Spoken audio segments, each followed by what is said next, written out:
আসসালামু আলাইকুম। আমাদের আজকের লাইভ ক্লাসে সবাইকে স্বাগতম। আমরা আমাদের এর আগে অনেকগুলো ক্লাস করলাম। আজকে আমরা ধরতেছি হচ্ছে আমাদের বাস্তব সংখ্যা ও অসমতা প্লাস যোগাশ্রয়ী প্রোগ্রামিং। আপেক্ষিকভাবে আমাদের এই দুইটা অধ্যায় হচ্ছে অন্যান্যগুলোর তুলনায় একটু কম ইম্পর্টেন্ট এবং ইজি অধ্যায়। তাও আমাদের এখানে যে কাজগুলো করতে হবে সেটা হচ্ছে যেই জিনিসগুলো না জানলেই নয় সেগুলো আমাকে এখানে আলোচনা করতেই হয়। ওই কারণে আমরা কিছু জিনিস নিয়ে আলোচনা করব।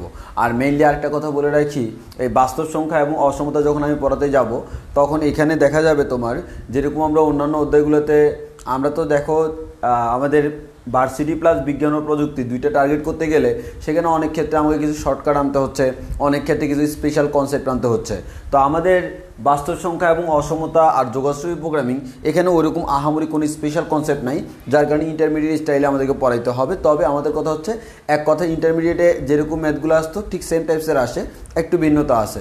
তো যেসব জায়গায় ভিন্নতা আছে সেগুলো আমি দেখাই দিব, আশা করি তোমাদের কোনো সমস্যা হবে না। আর যেহেতু এর আগে আমাদের সবগুলো ক্লাস লেন্দি হয়েছিল, যেমন দেখা গেছে এর আগে আমরা পুরো ত্রিকোণমিতি শেষ করছি, যার কারণে দেখা গেছে বিশাল একটা সিলেবাস তোমাদের কাভার করা হয়েছে, কারণ ত্রিকোণমিতি খুব ছোটো কোনো অধ্যায় না।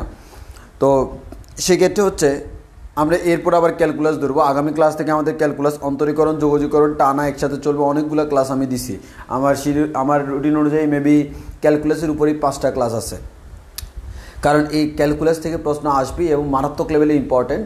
আর এদিকে ত্রিকোণমিতি খুব বড়, ত্রিকোণমিতি থেকেও প্রশ্ন আসে প্রত্যেকবারই। তো যেহেতু আমরা ত্রিকোণমিতি পড়াচ্ছি, এরপর একটা বড়সড় ত্রিকোণমিতি একটা বড়সড় প্রেশার, হ্যাঁ, এটা তোমাদের বাসায় প্র্যাকটিস করতে অনেক টাইম লাগে। দেন হচ্ছে আবার ক্যালকুলাস পড়াবো, সেটা আরেকটা প্রেশার। এই দুইটা প্রেশারের মাঝখানে আমরা যে জিনিসটা রাখলাম সেটা হচ্ছে একটু কম প্রেশার। তো আজকে আমরা বলতে পারবো এটা হচ্ছে জাস্ট লো প্রেশার, নট আমাদের ফ্রিজের কম্প্রেসর, এটা হচ্ছে আমাদের জাস্ট কম প্রেশার দিচ্ছি তোমাদেরকে। তো আজকে আমরা বাস্তব সংখ্যা এবং অসমতা আর যোগাশ্রয়ী প্রোগ্রামিং এটা নিয়ে আমরা আমাদের একটা মোটামুটি লেভেলে একটা ডিসকাশন হবে। তো আমার সাউন্ড এবং ভিডিও সব কিছু ক্লিয়ার আছে কিনা আগে একটু কনফার্ম করো। আশা করি ক্লিয়ার আছে, সাউন্ড এবং ভিডিও সব কিছু ক্লিয়ার আছে কিনা কনফার্ম করো, দেন আমরা একটা একটা অধ্যায় শুরু করবো ইনশাল্লাহ।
আচ্ছা,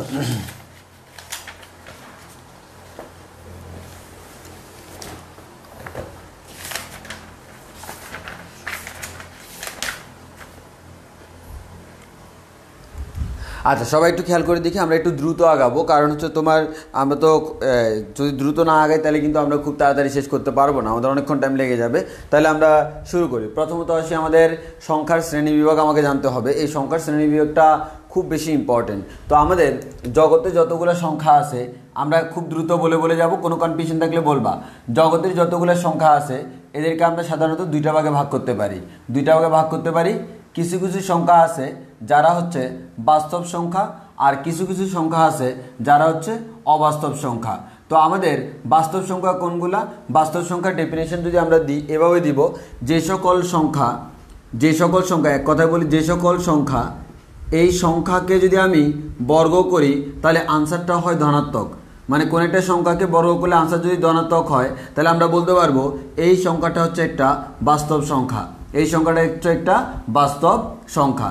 একইভাবে যদি কোনো একটা সংখ্যা আমরা নিই, ওই সংখ্যাকে আমরা বর্গ করলাম, বর্গ করার পর আনসার যদি ঋণাত্মক হয় তখন ওই সংখ্যাটাকে আমরা বলবো অবাস্তব সংখ্যা।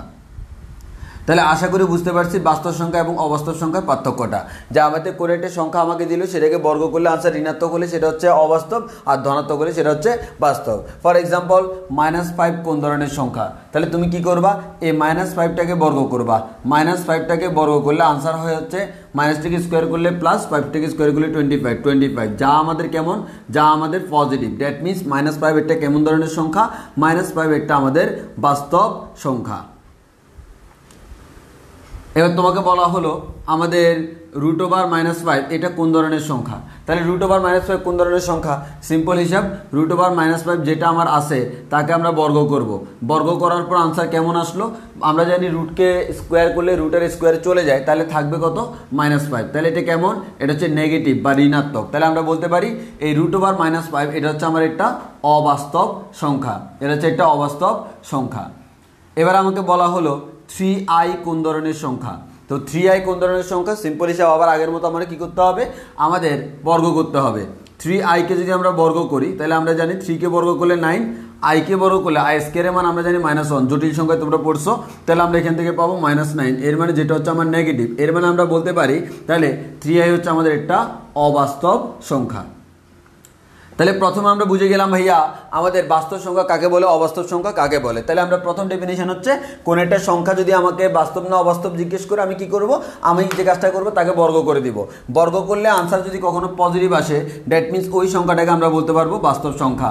আর বর্গ করার পর আনসার যদি আমার নেগেটিভ আসে, ওই সংখ্যাটাকে আমরা বলতে পারবো সেটা হচ্ছে একটা অবাস্তব সংখ্যা। সিমিলারলি এখানে আমি বর্গ করলাম, বর্গ করবো, আনসার নেগেটিভ আসলো, দ্যাট মিনস এটা হচ্ছে একটা অবাস্তব সংখ্যা।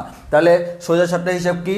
কোন একটা সংখ্যা তাকে বর্গ করব, আনসার ধনাত্মক, তাহলে আমরা নাম দিয়ে দিব তার নাম বাস্তব।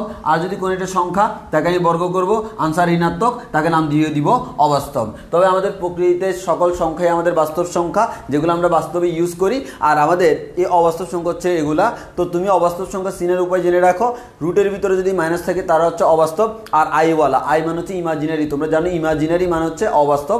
ইমাজিনারি নাম্বারের আই দ্বারা আমাদের এখান থেকে জটিল সংখ্যা, অবাস্তব সংখ্যাগুলোকে আই দ্বারা প্রকাশ করা হয়। তাহলে যদি রুটের ভিতরে নেগেটিভ থাকে তারাও হচ্ছে অবাস্তব, আর যদি আমাদের কোনো একটা সংখ্যার সাথে আই থাকে সেটা হচ্ছে একটা অবাস্তব সংখ্যা। তাহলে অলরেডি বুঝে গেলাম বাস্তব সংখ্যা কি, অবাস্তব সংখ্যা কি, এবং এই বাস্তব এবং অবাস্তবের কম্বিনেশন মিলে যে সংখ্যাটা সৃষ্টি হয় তাকে আমরা বলি জটিল সংখ্যা। তোমরা পড়ছিলে a+ib আকারে, সেটা আমরা এখানে আলোচনা করব না।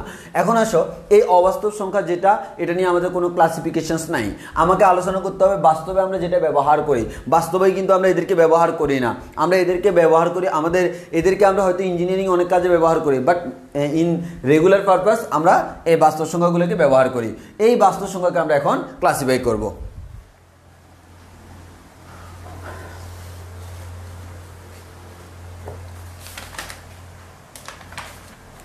এবার আসো আমাদের তাহলে এটা গেল আমাদের বাস্তব সংখ্যা এবং অবাস্তব সংখ্যা। এখন আসি আমাদের এই বাস্তব সংখ্যাকে আমরা ক্লাসিফাই করব। জগতের সকল বাস্তব সংখ্যা, যত বাস্তব সংখ্যা আছে সবাইকে দুইটা ভাগে ভাগ করা যায়। জগতের সকল বাস্তব সংখ্যাকে দুইটা ভাগে ভাগ করা যায়। কিছু কিছু সংখ্যা আছে যাদেরকে আমরা বলি মূলদ সংখ্যা, আর কিছু কিছু সংখ্যা আছে যাদেরকে আমরা বলি অমূলদ সংখ্যা। অমূলদ সংখ্যা।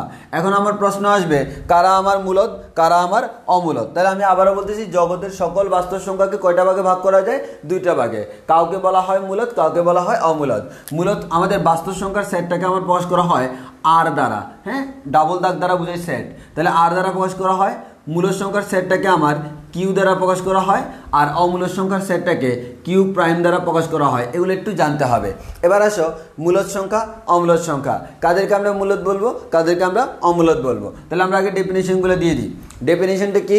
সেটা হচ্ছে আমার যে সকল সংখ্যাকে ফি ডিভাইডেড বাই কিউ আকারে প্রকাশ করা যায়, ফি ডিভাইড বাই কিউ আকারে প্রকাশ করা যায়।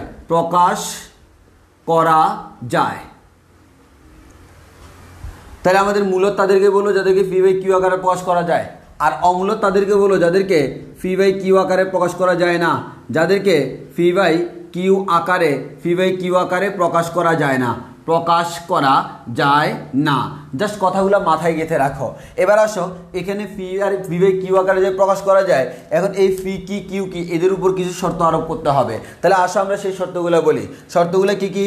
1 নম্বর শর্ত হচ্ছে এখানে ফি কিউ পরস্পর পূর্ণ সংখ্যা। ফি কিউ পরস্পর কেমন হইতে হবে? পরস্পর পূর্ণ সংখ্যা। এর মানে তারা যদি পরস্পর পূর্ণ সংখ্যা হয়, দুইটা পিও পূর্ণ সংখ্যা কিউ পূর্ণ সংখ্যা, তাহলে ঠিক আছে। এর মানে দুইটি পূর্ণ সংখ্যার অনুপাত আকারে প্রকাশ করতে হবে। তবে শর্ত আছে, ওই যে পূর্ণ সংখ্যার অনুপাত আকারে প্রকাশ করবা তার মধ্য থেকে আমার q is not equals to 0।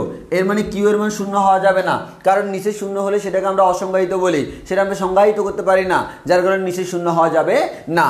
এবার আসে হচ্ছে আমাদের আরেকটা শর্ত আছে, সেটা হচ্ছে এখানে ফি কিউ পরস্পর সহমৌলিক। ফি কিউ পরস্পর সহমৌলিক। এবার আসো সহমৌলিক সংখ্যা কাকে বলে। এখন তোমাকে যখন আমি এটা বলবো তুমি আমাকে প্রশ্ন করবা, ভাইয়া what is the definition of সহমৌলিক। হ্যাঁ, আমাদের সহমৌলিক সংখ্যা কাদেরকে বলি? তো আমি বলবো সহমৌলিক সংখ্যা যাদেরকে বলি যদি দুইটি সংখ্যার মধ্যে দুইটি সংখ্যা মানে আমাদের দুইটি সংখ্যা হতে পারে, একাধিক হতে পারে, সাধারণত আমরা দুইটি বলি, কম্পেয়ার করতেছি দুইটি সংখ্যার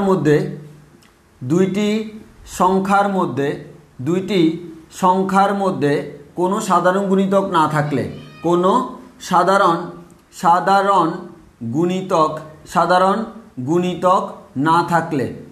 গুণিতক না থাকলে তাদেরকে আমরা বলি সহমূলক। ওয়ান ভিন্ন, কারণ ওয়ান তো সকল সংখ্যার সাথে গুণাকারে আছে।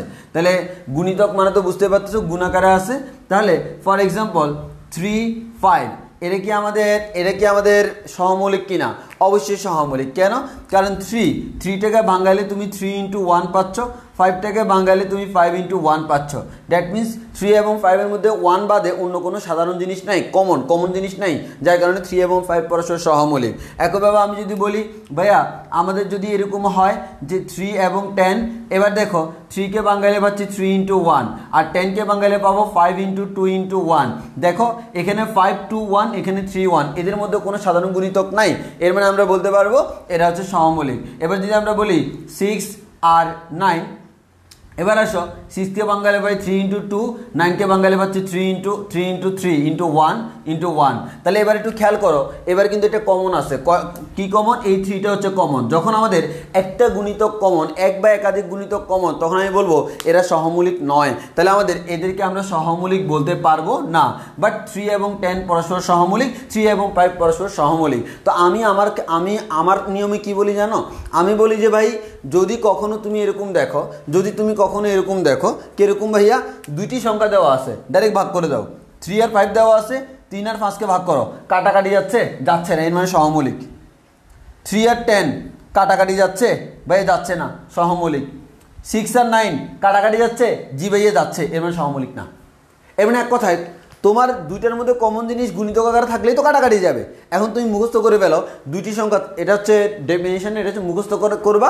সেটা হচ্ছে দুইটি সংখ্যা তোমরা যদি কাটাকাটি করতে পারো তাহলে সহমৌলিক নয়, আর কাটাকাটি করা যাচ্ছে না, এর মানে তারা পরস্পর সহমৌলিক। এই জিনিসটা আমাকে মাথায় রাখতে হবে। তাহলে অলরেডি আমরা বুঝে গেলাম কারা সহমৌলিক। তাহলে যদি এই ক্রাইটেরিয়াগুলো মেনটেন করে দুইটা পূর্ণ সংখ্যা পরস্পর গুণ আকারে থাকে, যেখানে নিচেরটা শূন্য হতে পারবে না এবং তারা পরস্পর কাটাকাটি হওয়া যাবে না, তখন আমি তাদেরকে বলতে পারবো ওইটা হচ্ছে একটা মূলদ সংখ্যা।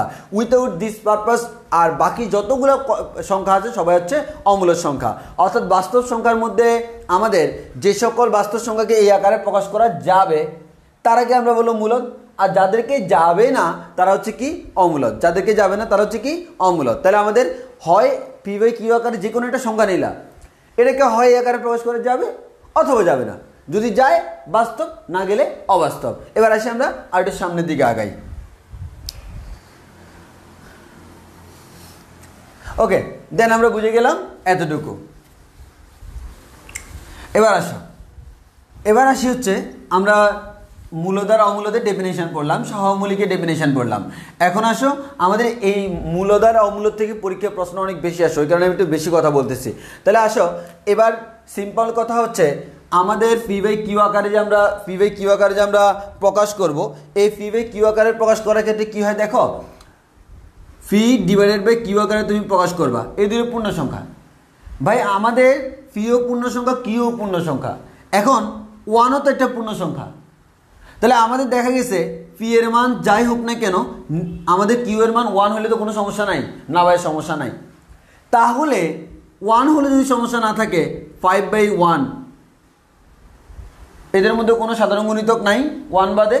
আর আমাদের আরেকটা হচ্ছে কি, আরেকটা হচ্ছে আমাদের নিচে জিরো নাই, আর এরা পরস্পর পূর্ণ সংখ্যা, এর মানে এটা হচ্ছে একটা মূলদ সংখ্যা। একইভাবে 10/1 এটাও মূলদ সংখ্যা। তাহলে আমরা দেখতে পাচ্ছি মূলদ সংখ্যার মধ্যে যাদের নিচে 1 থাকে, এই 5/1কে তো এভাবে না লিখে আমি ডাইরেক্ট 5 লিখতে পারি, 10/1কে এভাবে না লিখে 10 লিখতে পারি, যাদেরকে আমরা বলি কি পূর্ণ সংখ্যা। তাহলে আমরা বলতে পারি যে সকল মূলদ সংখ্যার নিচে 1 আছে তাদেরকে আমরা বলি পূর্ণ সংখ্যা। গোটা গোটা আছে ভাই, কেমন কেমন গোটা গোটা থাকলে আমরা তাকে বলি পূর্ণ, ওই কারণে এদেরকে আমরা বলি পূর্ণ সংখ্যা। এদেরকে 2 দ্বারা ভাগ করলে মানে তাকে 2 ভাগে বিভক্ত করে ফেলছে, সে আমার গোটা নয় 2 ভাগে ভাগ হয়ে গেছে, বাট এখন 1 ভাগে বিভক্ত করছি মানে কি যে আছে তাকে পুরোটাই নিয়ে নিলাম, পুরোটাই আমার, কাউকে আমি দিব না, ওই কারণে তাকে আমি পূর্ণ সংখ্যা বলে ছাড়বো না। তাহলে আমরা বলতে পারি এটা পূর্ণ, পুরা আছে, ভাঙ্গা নাই, তাহলে এটা হচ্ছে পূর্ণ সংখ্যা। ওকে, দেন তাহলে আমরা বলতে পারি আমাদের এটা পূর্ণ সংখ্যা হতে পারে। আর যে ক্ষেত্রে 1 নয় হলে কি হতে পারে, 2 হইতে পারে, আমাদের 10/3 হইতে পারে। তাহলে এটাও আমাদের মূলদ সংখ্যা, এটাও আমাদের মূলদ সংখ্যা, কিন্তু পার্থক্যটা কোন জায়গায়? পার্থক্যটা হচ্ছে এই ক্ষেত্রে আমি তাকে গোটা লিখতে পারছি, বাট এক্ষেত্রে তাকে আমি 2 খণ্ডে ভাগ করছি, এক্ষেত্রে 3 খণ্ডে ভাগ করছি, এর মানে এটা হচ্ছে ভগ্ন। আমাদের ভাগ করা মানে কি ভেঙে দেওয়া, ওই কারণে এদেরকে আমরা বলি, তাহলে এদেরকে আমরা বলছিলাম পূর্ণ সংখ্যা, আর এদেরকে আমরা বলতেছি ভাঙ্গা অংশ বা ভগ্নাংশ, এদেরকে আমরা বলতেছি ভাঙ্গা অংশ বা ভগ্নাংশ। তাহলে আমাদের পূর্ণ সংখ্যা চিনলাম, ভগ্নাংশ চিনে গেলাম। এর মানে হচ্ছে মূলদ সংখ্যাকে 2টা ভাগে ভাগ করা যায়, একটা হচ্ছে পূর্ণ সংখ্যা আর একটা হচ্ছে ভগ্নাংশ। তো এখন আমার কথা সেটা না, আমার কথা হচ্ছে আমরা একটু পরে এটাকে ক্লাসিফিকেশন করব। এই ক্লাসিফিকেশন করার আগে আমাকে একটা জিনিস জানতে হবে, কোন একটা সংখ্যা দেখি কিভাবে বুঝবো সেটা মূলদ কিনা, আর দেখি কিভাবে বুঝবো সেটা আমাদের অমূলদ কিনা। তাহলে আমরা একটু আমরা একটু এটা চিনে নিই। এই জিনিসটা মোস্ট ইম্পর্টেন্ট, যে আমাদের মূলদ সংখ্যা চেনার উপায়, তোমাকে মূলদ সংখ্যা দেখে চিনে ফেলতে হবে। তাহলে আমরা প্রথমত আসি, তাহলে আমাদের মূলদ সংখ্যা চিনার উপায়। এখন পরীক্ষাতে তুমি আর এত চিন্তা করবে না, পরীক্ষা কয়টা কমন কনফিগারেশনে চলে যাব। মূলদ সংখ্যা চিনার উপায়, তাহলে আমাদের পরীক্ষাতে তোমাকে বলবে নিচের কোনটি মূলদ, নিচের কোনটি অমূলদ, এই সংখ্যাটি কেমন সংখ্যা, তো তোমার কি এত একবারে পি বাই কিউ আকারে প্রকাশ করে দেখার টাইম আছে? নাই। তাহলে আমরা কিছু কমন ক্রাইটেরিয়া ফেলি। প্রথম কথা হচ্ছে মূলদ সংখ্যাগুলোর মধ্যে যাদের নিচে 1 থাকে তারা কিন্তু পূর্ণ সংখ্যা, তাহলে সকল পূর্ণ সংখ্যা কিন্তু কি মূলদ সংখ্যা। তাহলে একবার সহজ হিসাব, সকল পূর্ণ সংখ্যা মূলদ, সকল পূর্ণ সংখ্যা কেমন মূলদ। ওকে, তাহলে আমাদের জেনে গেলাম 1 নম্বর কথা, সকল পূর্ণ সংখ্যা হচ্ছে আমাদের মূলদ। এবার আসো আমরা ভগ্নাংশে যাব। কোথায় যাব? ভগ্নাংশ। যেমন আমি লিখলাম 3/2, এটা হচ্ছে একটা ভগ্নাংশ, দেখে বোঝা যাচ্ছে এটা মূলদ। এটাকে আমরা লিখতে পারি 1.5 আকারে, এরকম দশমিক ভগ্নাংশ আকারে।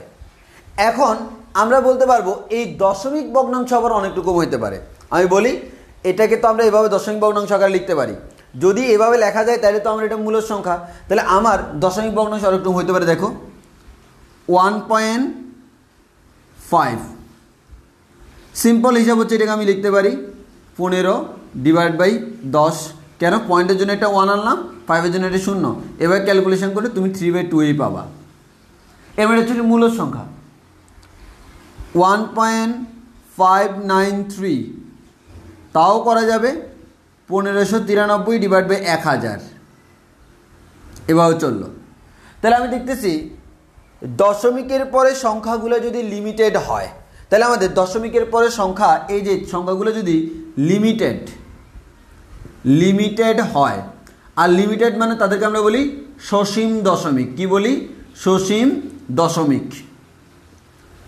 যদি সসীম দশমিক হয় তাহলে খেয়াল করো, সসীম দশমিক মানে কি? দশমিকের পর সংখ্যা নির্দিষ্ট, তাদেরই কিন্তু এরকম পূর্ণ সংখ্যা আকারে প্রকাশ করা যায়। তাহলে আমরা বলতে পারবো যতগুলো আমাদের এরকম সসীম দশমিক আছে বা আমরা সমাপ্ত দশমিকও বলতে পারি, সসীম দশমিক আছে, সবগুলোকে আমাদের পূর্ণ সংখ্যা, দুটি সংখ্যার পূর্ণ সংখ্যা আকারে প্রকাশ করা যায়। এর মানে এরা সবাই হচ্ছে কি? মূলদ। তাহলে আমরা বলতে পারবো কি, যতগুলো সংখ্যাকে আমার কি করা যায়? সসীম আকারে প্রকাশ করা যায়। আমি আবার রিপিট করতেছি, যতগুলো সংখ্যা আমার সসীম দশমিক, তাহলে আমরা বলতে পারি সসীম দশমিক হলে, সসীম দশমিক হলে মূলদ। গেল ভাই সসীম দশমিক। এবার আসো ভাই অসীম দশমিক। আমাদের সসীম দশমিকের কাজ শেষ, এবার আমরা আসি অসীম দশমিক।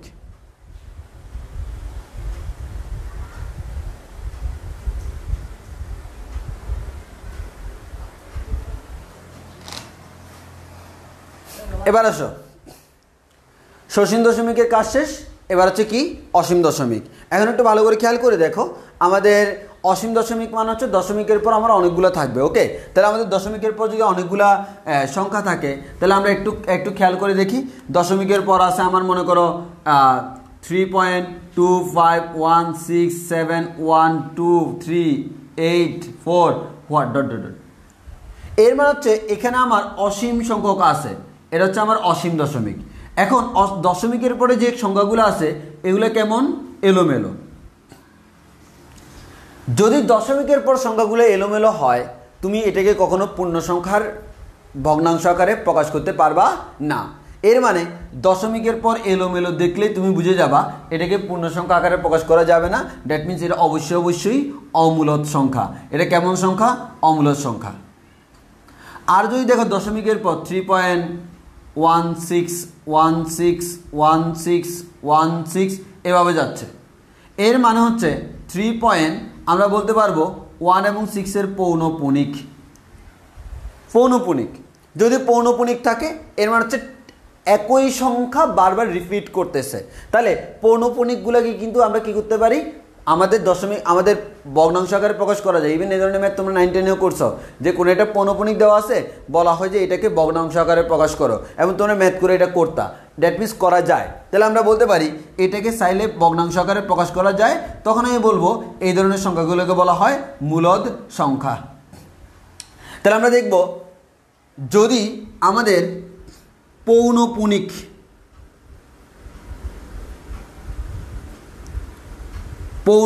যুক্ত থাকে,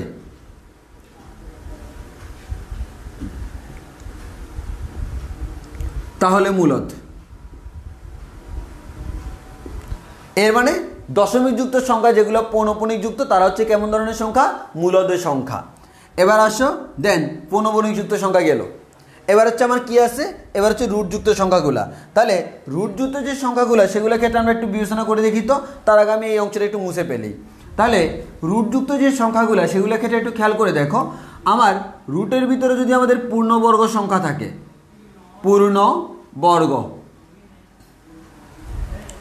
পূর্ণবর্গ থাকলে আলটিমেটলি আমার এটা কি হয়? যেমন ফর এক্সাম্পল √25, এটাকে আমরা লিখতেছি 5, √49 এটাকে লিখতেছি 7। এর মানে রুটের ভিতরে পূর্ণবর্গ সংখ্যা আর কিছু না, তারা হচ্ছে আমার কোন সংখ্যা? পূর্ণ সংখ্যা। তাহলে আমাদের বলতে পারি রুটের ভিতরে পূর্ণবর্গ রুটের ভিতরে যদি পূর্ণবর্গ হয় তাহলে আমরা এক কথায় বলতে পারবো এরা হচ্ছে আর কিছুই না, এটা হচ্ছে আমার পূর্ণ সংখ্যা। আর সকল পূর্ণ সংখ্যাই কেমন? আর সকল পূর্ণ সংখ্যাই হচ্ছে মূলদ। সকল পূর্ণ সংখ্যাই মূলদ। এবার আসি, একটু গেল। দেন হচ্ছে এবার তুমি একটা অমূলদ সংখ্যা নাও, যেমন ফর এক্সাম্পল আমাদের যেমন 2 + √3 আসে। এই অমূলদ সংখ্যার অনুবন্ধী কি হয়? 2 - √3, তোমরা জানো অনুবন্ধী। তাহলে এটা যদি কোনো একটা অমূলদ সংখ্যা হয়, যেহেতু √3 একটা অমূলদ সংখ্যা, দ্যাট মিনস 2 + √3 অমূলদ। কোনো একটা অমূলদ সংখ্যার সাথে অন্য কেউ যোগ আকার থাকলে সেটা অমূলদ হয়ে যায়, টোটাল ওভারঅলটা। তাহলে আমরা এটা কোনো একটা অমূলদ সংখ্যা, এটা তার অনুবন্ধী অমূলদ সংখ্যা। তাহলে এটা পরস্পর কেমন? এরা পরস্পর হচ্ছে অনুবন্ধী। এরা পরস্পর কেমন? অনুবন্ধী। এবার এদেরকে যোগ করো, 2 + √3 + 2 - √3। দেখো এদেরকে যোগ করলে √3 চলে যাবে, থাকবে আমার 4। আবার এদেরকে গুণ করো, 2 + √3 × 2 - √3। তাহলে a + b × a - b মানে হচ্ছে স্কোয়ার মাইনাস বি স্কোয়ার। তাহলে আমাদের 2 স্কোয়ার মানে 4, 3 স্কোয়ার √3 স্কোয়ার মানে হচ্ছে 3। তাহলে 4 - 3 = 1। তাহলে একটু খেয়াল করে দেখো, তুমি যখন আমাদের দুইটা অনুবন্ধী অমূলদ সংখ্যা যোগ এবং গুণ করতেছ, তখন কিন্তু তুমি এখান থেকে কি পাচ্ছ? মূলদ পাচ্ছ। তাহলে আমরা একটা কথা বলতে পারি, সেটা হচ্ছে কি, অনুবন্ধী যে অমূলদ সংখ্যা আছে তাদের যোগফল এবং গুণফল। তাহলে আমরা বলতে পারি কোনো একটা সংখ্যা এবং তার অনুবন্ধী, এর মানে দুইটি অনুবন্ধী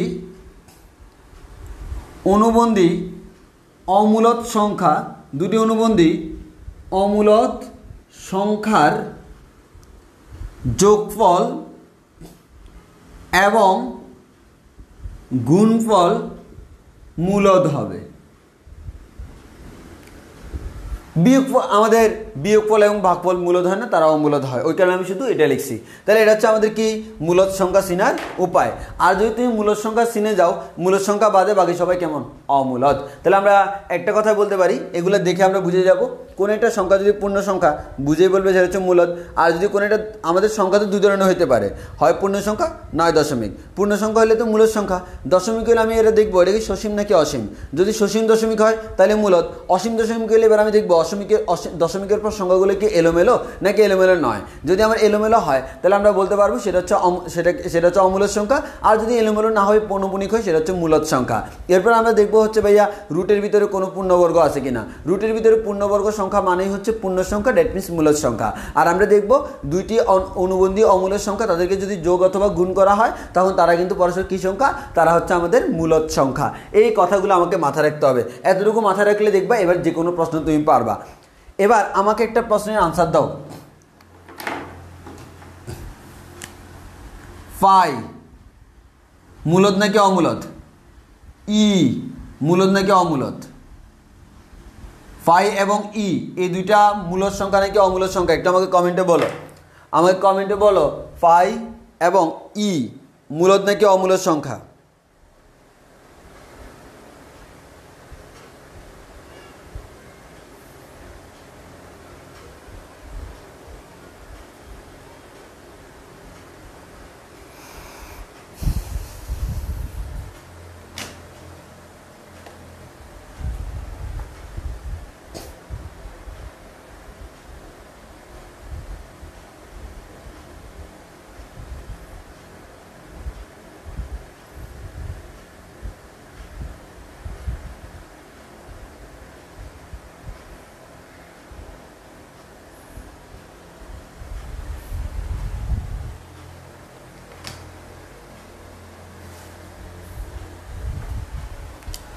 আছে ফাইয়ের ক্ষেত্রে আমরা বলতে পারি, ফাইয়ের ক্ষেত্রে 3.something 1416, এরপর হচ্ছে আমার আনলিমিটেড সংখ্যা থাকে এবং পায়ের পরে ডিজিটগুলো আমার কখনো রিপিট করে না, এলোমেলো ইচ্ছা মতো বসে।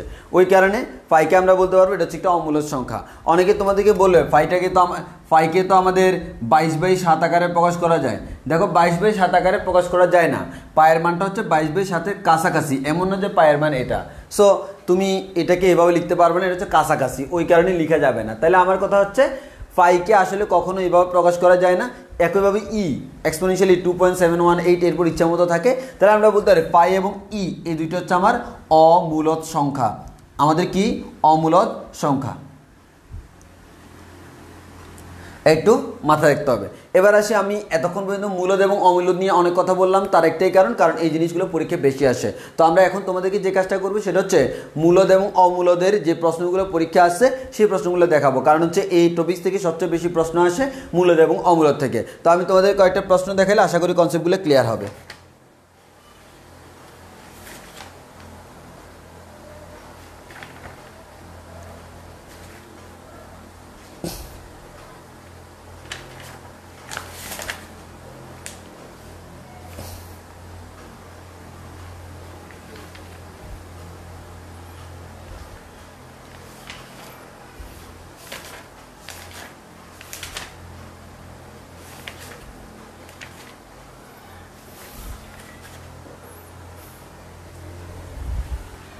ওকে, তাহলে আমি এটা মুছে ফেলি। এবার তোমাদের প্রশ্ন দিই। আর আমরা অন্যান্য অধ্যায়গুলো যেরকম হিস্টোরিয়ান ছিলাম, এই অধ্যায় থেকে হিস্টোরি জানার প্রয়োজন পড়ে না, ওই কারণে আমি হিস্টোরি বলি নাই।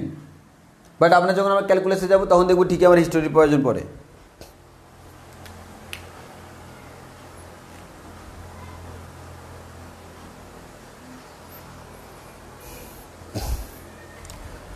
ঢাকা ইউনিভার্সিটির প্রশ্ন হচ্ছে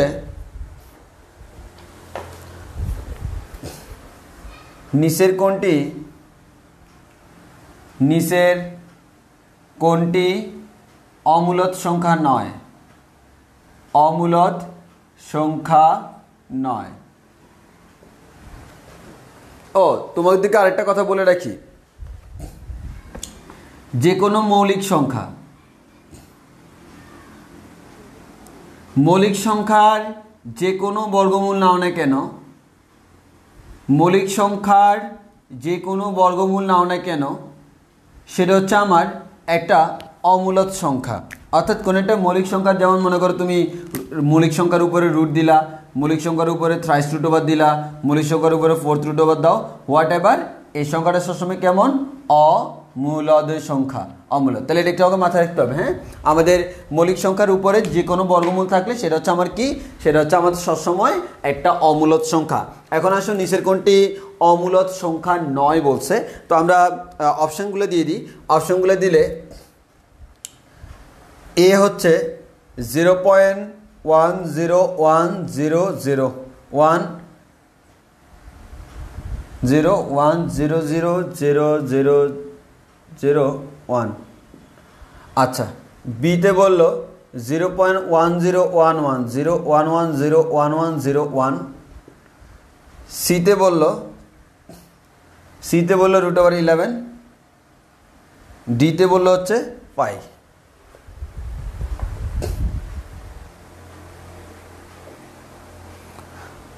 আনসার কোনটা? দেখো, তোমারে বলছে কি অমূলদ সংখ্যা নয়, এর হচ্ছে মূলদ মানে যাকে আমার কি করা যায়, পূর্ণ সংখ্যা আকারে প্রকাশ করা যায়। এখানে দেখো 1 0 আছে, এরপরে 1 আমাদের 1 3টা 0 আছে, 1 4টা 0 আছে, 1 5টা 0 আছে, এরকম। আবার রুটের ভিতরে যখন আমাদের পূর্ণবর্গ নয়, অন্য কেউ আছে, দ্যাট মিনস এটা একটা অমূলদ সংখ্যা। রুটের ভিতরে এটা দেখে একটা মৌলিক 11, কিন্তু এটা মৌলিক সংখ্যা। রুটের ভিতরে মৌলিক সংখ্যা, এর মানে হচ্ছে আমার এটা অমূলদ হবে, আমি শিওর। সো এটা আমার আনসার না, এটা আমার আনসার না। আর পাই তো অমূলদ সংখ্যা, সেটা আমি জানি, এর মানে এটাই আনসার। প্রশ্ন হলো এটা কেন আনসার? একটু খেয়াল করে দেখো, এখানে 101 101 101 101 এই জিনিসটা বারবার রিপিট হচ্ছে। দ্যাট মিনস তুমি এই সংখ্যাটাকে চাইলে এভাবে লিখতে পারবা 0.101, তার মধ্যে তুমি পৌনঃপুনিক দিয়ে দিতে পারবা। এর মানে 101টা বারবার রিপিট হচ্ছে, যেহেতু পৌনঃপুনিক যুক্ত, দ্যাট মিনস এটা হচ্ছে একটা কি সংখ্যা? মূলদ সংখ্যা। তাহলে আমাদের এটাই প্রশ্ন করলো তোমাকে, নিচের কোনটা অমূলদ সংখ্যা নয়, মানে মূলদ সংখ্যা হয়। আর মূলদ সংখ্যা তখনই হয় যখন তাকে পূর্ণ সংখ্যার মতো আমাদের বানানো যায়। তো আমার পূর্ণ সংখ্যার মতো বানানো যাবে যখন এখানে দশমিকের পরে পৌনঃপুনিক থাকবে, আর বাকিগুলো পসিবল না। কেন পসিবল না? অলরেডি তোমরা জানো, এই ধরনের প্রশ্নগুলো পরীক্ষায় আসে।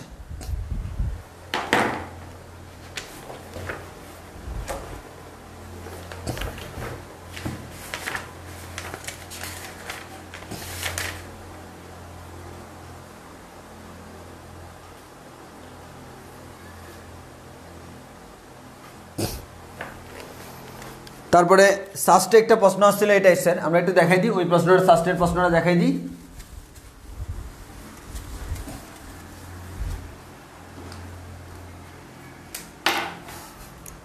আমাদের সাস্টে একটা প্রশ্ন আসছিল, প্রশ্নটা হচ্ছে এরকম,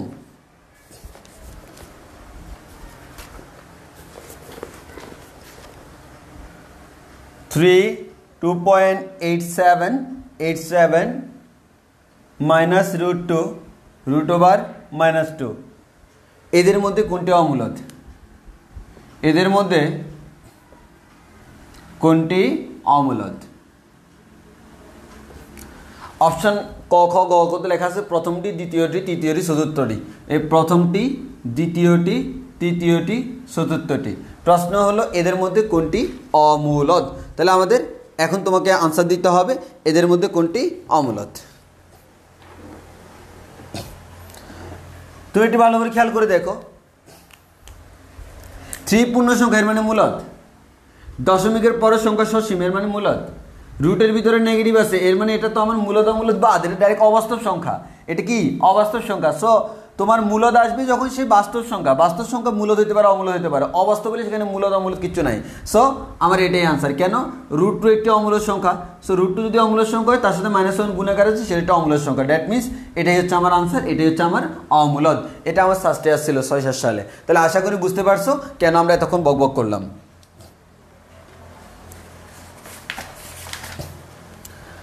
এবার আসো, তাহলে আমার এটা যেহেতু বোঝানো শেষ, এখন আমরা একটু সামনের দিকে যাই। সামনের দিকে যদি যাই তাহলে এবার হচ্ছে আমাদের মূলদ সংখ্যার ক্লাসিফিকেশন। তো একটু আগে বললাম মূলদ সংখ্যাকে তো দুটি ভাগে ভাগ করা যাচ্ছে, কেউ কেউ আছে যারা হচ্ছে পূর্ণ সংখ্যা আর কেউ কেউ আছে যারা হচ্ছে কি ভগ্নাংশ। তাহলে মূলদ সংখ্যাকে দুটো ভাগে ভাগ করি, একটা হচ্ছে পূর্ণ সংখ্যা আর আরেকটা হচ্ছে কি ভাইয়া, আরেকটা হচ্ছে ভগ্নাংশ, আরেকটা হচ্ছে ভগ্নাংশ। এবার আসো, যারা আমার পূর্ণ সংখ্যা, ওই পূর্ণ সংখ্যাকে আবার দুইটা ভাগে ভাগ করা যায়।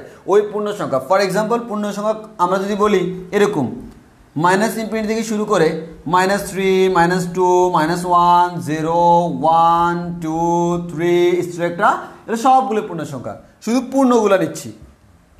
তাহলে ধনাত্মক ঋণাত্মক যাই হোক না কেন এটা কেমন সংখ্যা? পূর্ণ সংখ্যা। এই পূর্ণ সংখ্যার ক্ষেত্রে এইদিকে যারা আছে তাদের আগে মাইনাস চিহ্ন আছে, আর এইদিকে যারা আছে তাদের আগে মাইনাস চিহ্ন নাই। যাদের আগে মাইনাস চিহ্ন আছে এদেরকে আমরা বলি ঋণাত্মক সংখ্যা, ঋণাত্মক পূর্ণ সংখ্যা। আর যাদের আগে মাইনাস চিহ্ন নাই তাদেরকে আমরা বলি অঋণাত্মক। খেয়াল করো, অঋণাত্মক আর ধনাত্মক সেম কথা না, এদেরকে আমরা বলি কি অঋণাত্মক। তাহলে পূর্ণ সংখ্যাকে আমরা দুইটা ভাগে ভাগ করতে পারি, একটা হচ্ছে ঋণাত্মক আর একটা হচ্ছে অঋণাত্মক। এই অঋণাত্মক যেটা আছে, অঋণাত্মকের মধ্যে একটা হচ্ছে আমার শূন্য, একটা হচ্ছে শূন্য, আর শূন্য বাদে বাকি সবগুলো 1 থেকে সবগুলোকে আমরা বলি হচ্ছে ধনাত্মক সংখ্যা, ধনাত্মক পূর্ণ সংখ্যা। আর এই ধনাত্মক পূর্ণ সংখ্যাগুলোকে আমরা বলি স্বাভাবিক সংখ্যা বা ন্যাচারাল নাম্বার, স্বাভাবিক সংখ্যা বা ন্যাচারাল নাম্বার। তাহলে বুঝতেই পারতেছো আমাদের ক্লাসিফিকেশনসটা। তাহলে পূর্ণ সংখ্যাকে দুইটা ভাগে ভাগ করতে পারবো, ঋণাত্মক অঋণাত্মক। সেই অঋণাত্মকটা আবার দুইটা ভাগে ভাগ করা যায়, শূন্য আর ধনাত্মক পূর্ণ সংখ্যা। ধনাত্মক পূর্ণ সংখ্যাগুলো হচ্ছে আমার স্বাভাবিক সংখ্যা। আশা করি একটু বুঝতে পারছি। এবার আসলে সেই জিনিসটা আমরা এখানে তুলি, সেই জিনিসটা যদি আমরা এখানে তুলি তাহলে একটু কী হয় খেয়াল করে দেখো। তাহলে আমাদের পূর্ণ সংখ্যা যারা আছে তাদেরকে আমরা ভাগ করতে পারি কয়টা ভাগে? পূর্ণ সংখ্যা দুটো ভাগে ভাগ করতে পারি। একটা হচ্ছে আমাদের কি ঋণাত্মক, একটা হচ্ছে আমাদের ঋণাত্মক পূর্ণ সংখ্যা, আর আরেকটা হচ্ছে আমাদের কি অঋণাত্মক পূর্ণ সংখ্যা। অঋণাত্মক, অনেকে মনে করো অঋণাত্মক আর ধনাত্মক সেম কথা, না। এই অঋণাত্মককে আবার দুইটা ভাগে ভাগ করা যায়, একটা হচ্ছে আমার শূন্য, একটা হচ্ছে শূন্য, আর একটা হচ্ছে আমাদের কি ধনাত্মক। এই ধনাত্মক বা এটাকে আমরা বলি স্বাভাবিক সংখ্যা, ধনাত্মক বা কি বলি স্বাভাবিক সংখ্যা। ধনাত্মক সংখ্যা হচ্ছে স্বাভাবিক সংখ্যা, একই কথা। এই স্বাভাবিক সংখ্যাকে আবার দুইটা ভাগে আমাদের ভাগ করা যায়, হচ্ছে স্বাভাবিক সংখ্যা যারা তাদেরকে আমরা আবার তিনটা ভাগে ভাগ করতে পারি। তিনটা ভাগে ভাগ করতে পারি কি কি? একটা হচ্ছে মৌলিক সংখ্যা, আরেকটা হচ্ছে যৌগিক সংখ্যা,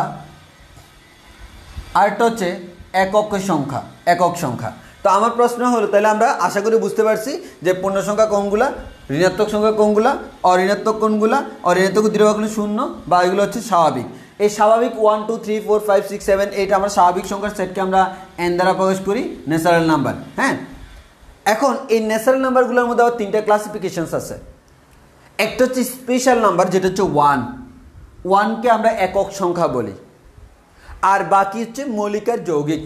ওয়ান বাদে বাকিগুলো হয় মৌলিক হবে না হয় যৌগিক হবে। আবারও বলতেছি, স্বাভাবিক সংখ্যার মধ্যে ওয়ানটাকে আমরা বলি একক সংখ্যা। এই ওয়ানের স্পেশাল ক্যারেক্টারিস্টিক্স আছে। এই ওয়ান বাদে বাকিগুলো হচ্ছে মৌলিক অথবা যৌগিক। মৌলিক কোনগুলা? যাদের আমাদের ওয়ান বাদে অন্য কোনো কি নেই, অন্য কোনো সংখ্যা দ্বারা ভাগ করা যায় না, বা এক কথা অন্য কোনো সাধারণ গুণিতক নাই, আর বাকিগুলো হচ্ছে কি যৌগিক। ফর এক্সাম্পল 3 হচ্ছে একটা মৌলিক সংখ্যা, 5 হচ্ছে একটা মৌলিক সংখ্যা, 7 হচ্ছে একটা মৌলিক সংখ্যা, 11 একটা মৌলিক সংখ্যা। এরকম এদেরকে আমাদের কোনো সাধারণ গুণিতক নাই। 13 হচ্ছে মৌলিক সংখ্যা। এরকম অনেকগুলো মৌলিক সংখ্যা আছে। তাহলে আমাদের মৌলিক সংখ্যা কি তোমরা জানো? আমাদের প্রাইম নাম্বার, আর আমাদের বাকিগুলো হচ্ছে কি যৌগিক সংখ্যা। অনেক সময় পরীক্ষা আসে, ওয়ান মৌলিক নাকি যৌগিক সংখ্যা? উত্তর হলো ওয়ান মৌলিকও না যৌগিকও না, ওয়ান হচ্ছে একক সংখ্যা। এ কারোর মধ্যে পড়ে না, তো এটা দিয়ে অনেকে কনফিউজড হয়ে যায়। তাহলে ওয়ান কোনো মৌলিক সংখ্যা না, ওয়ান কোনো যৌগিক সংখ্যা না, ওয়ান হচ্ছে এককের সংখ্যা। এবার আসো, এই মৌলিক সংখ্যাগুলো মনে রাখার একটা টেকনিক আছে, আমরা একটু পরে দেখাবো। তার আগে আমরা এখানে এটা শেষ করে নিই। হ্যাঁ, একটু পরে দেখাবো যে 1 থেকে 100 পর্যন্ত কয়টা মৌলিক সংখ্যা আছে, কোন রেঞ্জে কয়টা আছে সেটা আমাদের লাগবে, এখানেও লাগবে। আবার সম্ভাবনা যখন করাবো সম্ভাবনা তো আমার এটা লাগবে। তাহলে আমাদের মৌলিক সংখ্যা গেল, যৌগিক সংখ্যা গেল, একক সংখ্যা গেল। তাহলে আমাদের এখান থেকে আমরা আবার পূর্ণ সংখ্যাগুলোকে আমরা চাইলে জেড দ্বারা প্রকাশ করতে পারি। পূর্ণ সংখ্যাগুলো চাইলে কি দ্বারা প্রকাশ করতে পারি? জেড দ্বারা প্রকাশ করতে পারি।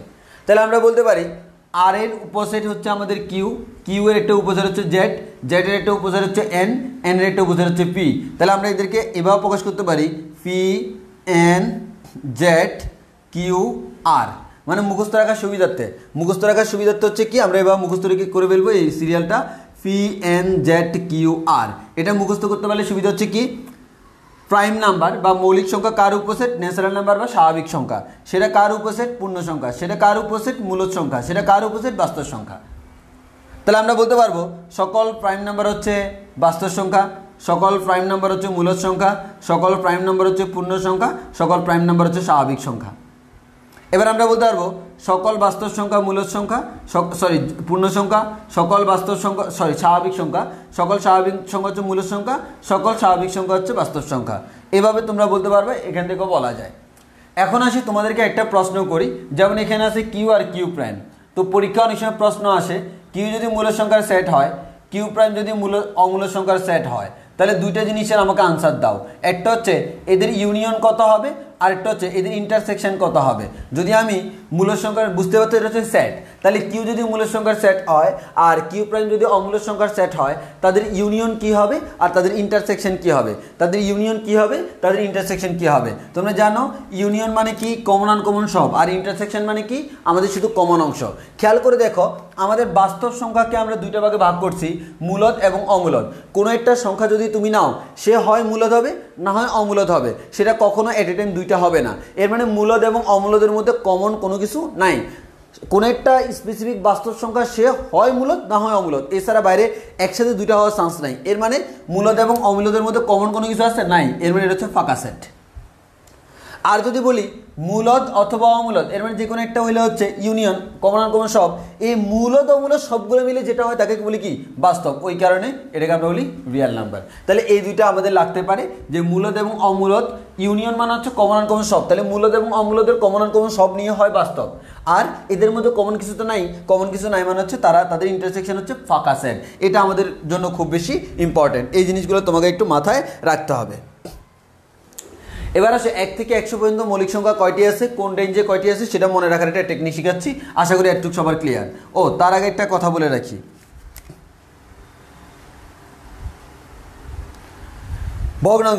ভগ্নাংশের একটা ক্লাসিফিকেশন আছে।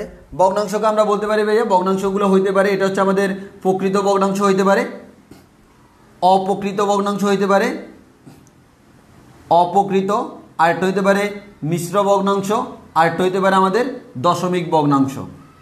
এই দশমিক ভগ্নাংশ আবার দুই রকম হইতে পারে, একটা হচ্ছে সসীম দশমিক, আরেকটা হচ্ছে অসীম দশমিক। অসীম দশমিক আবার দুই রকম হইতে পারে, একটা হচ্ছে আমার একটা হচ্ছে আমাদের পৌনঃপুনিক যুক্ত, আর একটা হচ্ছে কি এলোমেলো। তাহলে আমরা এই জিনিসগুলো বলতে পারি, এগুলো হচ্ছে ভগ্নাংশের ক্লাসিফিকেশন। যদিও ভগ্নাংশের ক্লাসিফিকেশন আমাদের নেই, এটা হচ্ছে 9-10 টপিক, আমাদের আছে শুধুমাত্র এই জিনিসটা। তাহলে আশা করি মনে থাকবে। এবার আসে আমরা একটু সামনের দিকে আগাই। আমরা সামনের দিকে আগালে কি পাবো ভাই, আমাদের সংখ্যার ক্লাসিফিকেশন শেষ। এই ক্লাসিফিকেশনটা মারাত্মক লেভেলে ইম্পর্টেন্ট। এটার ভিতরে থেকে অনেক প্রশ্ন পরীক্ষায় আসতে পারে, এবং অনেকে মনে করে সোজা মনে করে স্কিপ দেয়। স্কিপ দেওয়ার পর দেখা যায় পরীক্ষা যাওয়ার পর পারে না। আর অ্যাডমিশনে তোমার একটা সোজা প্রশ্ন ভুল করা মানে অ্যাডমিশনে তুমি চান্স পাওয়া থেকে একটা দূরে চলে গেলা। একটা কঠিন প্রশ্ন তোমার মিস হইলো, কোনো সমস্যা নাই। কেন? এটা কঠিন যেহেতু, এটা অনেকেরই মিস হবে। আর একটা সহজ প্রশ্ন তোমার মিস গেল মানে তুমি পিছিয়ে গেলা। কেন পিছিয়ে গেলা? কারণ এটা সহজ প্রশ্ন মানে হচ্ছে সবাই পারছে, তুমি পারো না, এর মানে তুমি সবার থেকে পিছিয়ে গেলা। ওই কারণে তোমাকে মাথায় রাখতে হবে সহজ জিনিসকে আমরা মিস দেওয়া চলবে না। ওই কারণে সব কিছু গুছিয়ে পড়তে হবে। তোমার টাইম আছে, তুমি সব কিছু গুছিয়ে পড়ো, ইনশাআল্লাহ তোমাদের ভালো কিছুই হবে। আমাদের অ্যাডমিশনে ম্যাক্সিমাম স্টুডেন্ট চান্স পায় না একটাই কারণে, কারণ বাংলাদেশে তো সিট লিমিটেড। এখন ম্যাক্সিমাম স্টুডেন্ট চান্স পায় না একটা কারণে, সে যে কাজটা করে ফোকাস শুধুমাত্র কঠিনগুলোর দিকে দেয়, সহজগুলোর দিকে দেয় না। যার কারণে ফাইনালে যাই দেখা যায় কঠিনগুলোর পিছনে দৌড়াতে সে সহজগুলোর মধ্যে এলোমেলো করে ফেলে। কারণ তুমি স্বাভাবিক একটা জিনিস যতই সহজ হোক, ইন প্র্যাকটিসে না থাকলে তোমার দেখা যাবে এটা তুমি ভুল করবাই। তো তাদের ঠিক সেম ঝামেলাটা হয়। অ্যাডমিশনের সময় এসে অনেকে দেখবা শুধু আউল পাউল কনসেপ্ট পড়তেছে, জেনারেল কনসেপ্টগুলো পড়তেছে না। আর অ্যাডমিশনের প্রশ্ন অ্যানালাইসিস করলে 95% কোয়েশ্চেন হচ্ছে জেনারেল থেকে। আর সেই জেনারেল 95% যারা আনসার করতে পারবে তাদের চান্স সুনিশ্চিত। বাট এক্সট্রাগুলো কী জন্য? নিজেকে একটু আগায় নেওয়ার জন্য, আর কিছুই না। অ্যাডমিশনের ম্যাক্সিমাম প্রশ্ন হয় হচ্ছে আমার জেনারেল ক্যাটাগরি থেকে। সো আশা করি বুঝতেই পারতো জেনারেল ক্যাটাগরি কত বেশি ইম্পর্টেন্ট। ইভেন তোমরা প্রশ্ন অ্যানালাইজ করলে বুঝবা আমি ভুল বলতেছি না, সঠিক বলতেছি। এখন একটা অনেক কিছু তো মুখস্থ রাখা, এখানে একটা জিনিস মুখস্থ রাখবা, 4 4 2 3 2 2 3 2 1। মনে থাকবে কি না? 4 4 2 3 2 2 3 2 1, 4 4 2 3 2 2 3 2 1, 4 4 2 3 2 2 3 2 1। এই অনেক নাম্বার মুখস্থ করো, অনেকের অনেক কিছু মুখস্থ করো, তো একটু এই নাম্বারটা একটু মুখস্থ করো না। তাহলে আমাদের এই নাম্বারটা একটু মুখস্থ করলে আমাদের কাজ হবে। সেই কাজটা কি একটু খেয়াল করো। সেই কাজটা এটা দ্বারা কি বোঝা আমরা একটু দেখাই। 1 থেকে 10, 11 থেকে 20, 21 থেকে 30, 31 থেকে 40, 41 থেকে 50, 51 থেকে 60, 61 থেকে 70, 71 থেকে 80, 81 থেকে 90, 91 থেকে 100। এবার দেখো বসাই দিচ্ছি, 4 4 2 2 3 2 2 3 2 1। এর মান হচ্ছে 1 থেকে 10 পর্যন্ত মৌলিক সংখ্যা আছে 4টি।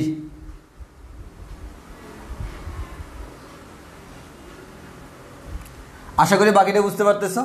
11 থেকে 20 পর্যন্ত মৌলিক সংখ্যা আছে 4টি, 21 থেকে 30 পর্যন্ত মৌলিক সংখ্যা আছে 2টি, 31 থেকে 40 পর্যন্ত মৌলিক সংখ্যা আছে 2টি, 41 থেকে 50 পর্যন্ত মৌলিক সংখ্যা 3টি, 51 থেকে 60 পর্যন্ত মৌলিক সংখ্যা 2টি, 61 থেকে 70 পর্যন্ত মৌলিক সংখ্যা 2টি, 71 থেকে 80 পর্যন্ত মৌলিক সংখ্যা 3টি, 81 থেকে 90 পর্যন্ত মৌলিক সংখ্যা 2টি, 91 থেকে 100 পর্যন্ত মৌলিক সংখ্যা 1টি।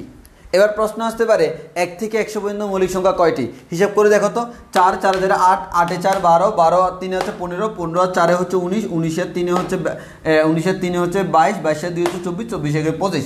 এবার টোটাল হচ্ছে আমার 25। এর মানে 1 থেকে 100 পর্যন্ত মৌলিক সংখ্যা আছে কয়টা? 1 থেকে 100 পর্যন্ত মৌলিক সংখ্যা আছে 25টা। এটা অনেকের মুখস্থ। এবার পরীক্ষায় সেটা আসলো না। পরীক্ষা আসলো 1 থেকে 50 পর্যন্ত মৌলিক সংখ্যা কয়টি? মৌলিক সংখ্যা কয়টি? 1 থেকে 50 পর্যন্ত মৌলিক সংখ্যা কয়টি?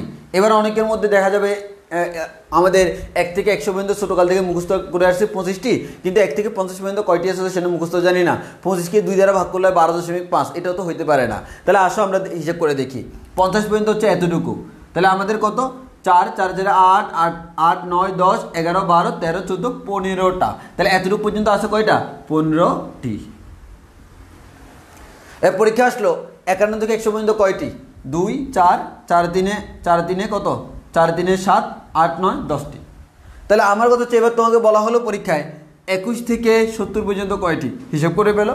আশা করি হিসাবে গরমিল হবে না। তাহলে তোমাকে মুখস্থ রাখতে হবে 4422232231 এই সিকোয়েন্সটা যদি মুখস্থ রাখো তাহলে আশা করি আমাদের মৌলিক সংখ্যা কোন জায়গায় কয়টি এটা মুখস্থ রাখতে সমস্যা হবে না। আর সম্ভাবনার যে সম্ভাবনার ম্যাথগুলোতে ওই যে মৌলিক সংখ্যার কিছু ম্যাথ আছে, সেই ম্যাথগুলোর ক্ষেত্রে আমাদের এই জিনিসটা লাগবে। যখন আমরা সম্ভাবনা পড়াবো তখন আমরা এই জিনিসটা অ্যাপ্লাই করব। তো এখন থেকে শিখে রাখো, আমাদের অনেক কাজ দিবে।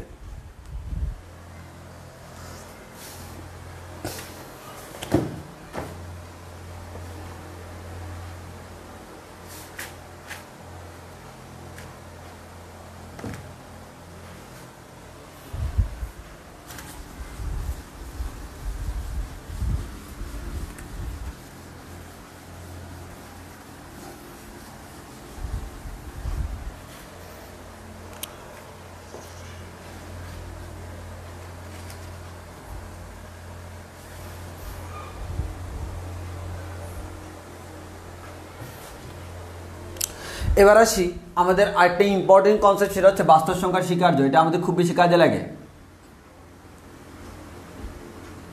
বাস্তব সংখ্যার স্বীকার্য।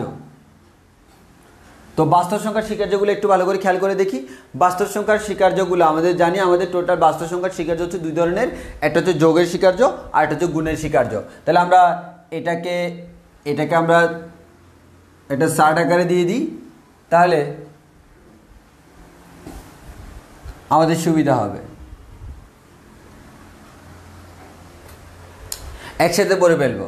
আমাদের স্বীকার্যের নাম, এটা হচ্ছে যোগের জন্য আর এটা হচ্ছে আমাদের গুণের জন্য। তাহলে বাস্তব সংখ্যার টোটাল স্বীকার্য আছে 60টা। কয়টা স্বীকার্য আছে? 60টা। তাহলে আমরা একটা করে দেখি। এক নাম্বার হচ্ছে ভাইয়া আবদ্ধতা। তা আবদ্ধতা মানে কি? আমাদের এক কথায় তুমি আমি দুইজন যদি আমার এখানে আবদ্ধ হই, দুইজনের সমষ্টিও আমার ওইখানে কি আবদ্ধ। তাহলে তুমি আমি আবদ্ধ, এর মানে সবাই আমার বদ্ধ। তাহলে একটা কথা বলতে পারি, সেটা হচ্ছে এ বি যদি বিলংস টু রিয়েল নাম্বার, এর মানে এ বি যদি বাস্তব সংখ্যার সদস্য হয় তাহলে তাদের কোন ফল? যোগফল। তাহলে আমরা বলতে পারি তাদের যোগফলও বাস্তব সংখ্যার সদস্য, এবং A B belongs to real number হলে তাদের যে গুণফল A B belongs to R. তাহলে আমরা এই জিনিসটাকে আমরা বলি হচ্ছে কি? আবদ্ধতা।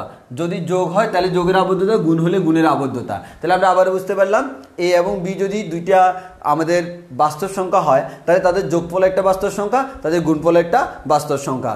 এবার আসে আমার অনন্যতা।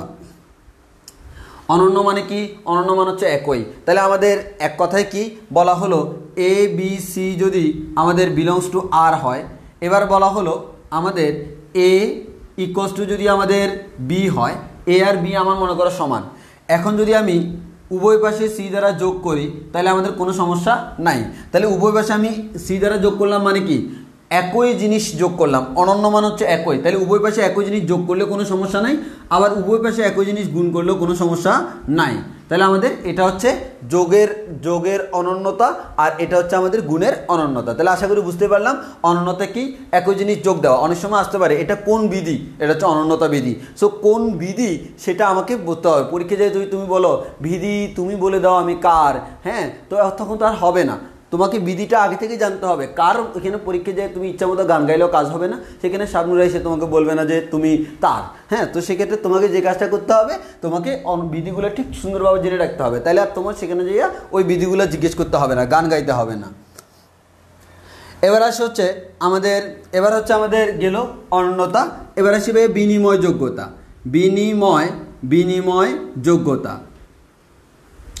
বিনিময় যোগ্যতা যদি তুমি আসো, বিনিময় যোগ্যতা মানে কি? এ বি যদি বিলংস টু আর হয়, এবার আমি বললাম এ প্লাস বি যে কথা, বি প্লাস এও সেম কথা। একইভাবে এ বি যে কথা, বি এও সেম কথা।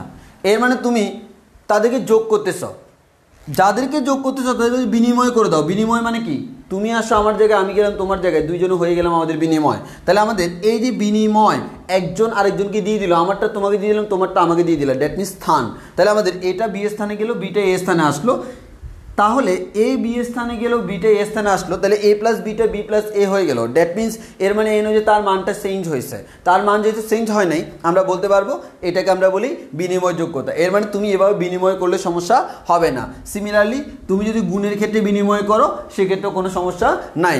এটাকে আমরা বলি বিনিময় যোগ্যতা।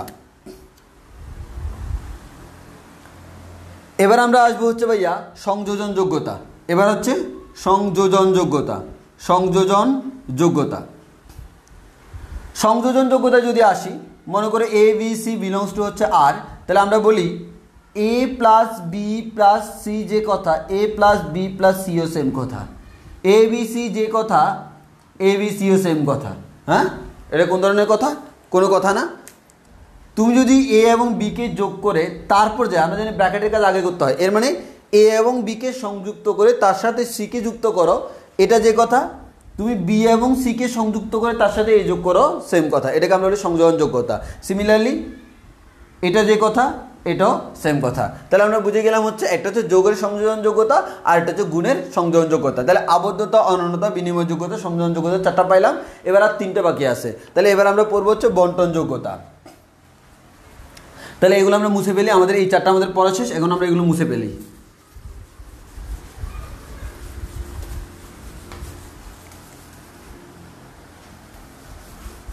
এবার আসো, এবার আমরা দেখবো হচ্ছে ভাইয়া বন্টন যোগ্যতা। তাহলে একটু খেয়াল করে দেখো, আমরা দেখি বন্টন যোগ্যতা। তাহলে বন্টন যোগ্যতা যদি দেখি, তাহলে একটু খেয়াল করো, বন্টন যোগ্যতা, বন্টনের ক্ষেত্রে আবার যোগ এবং গুণ বলতে কোনো কিছু নাই, বন্টন সবার জন্যই আছে। মানে বন্টনের মধ্যে অ্যাট এ টাইম যোগও আছে, গুণও আছে। জিনিসটা কেমন?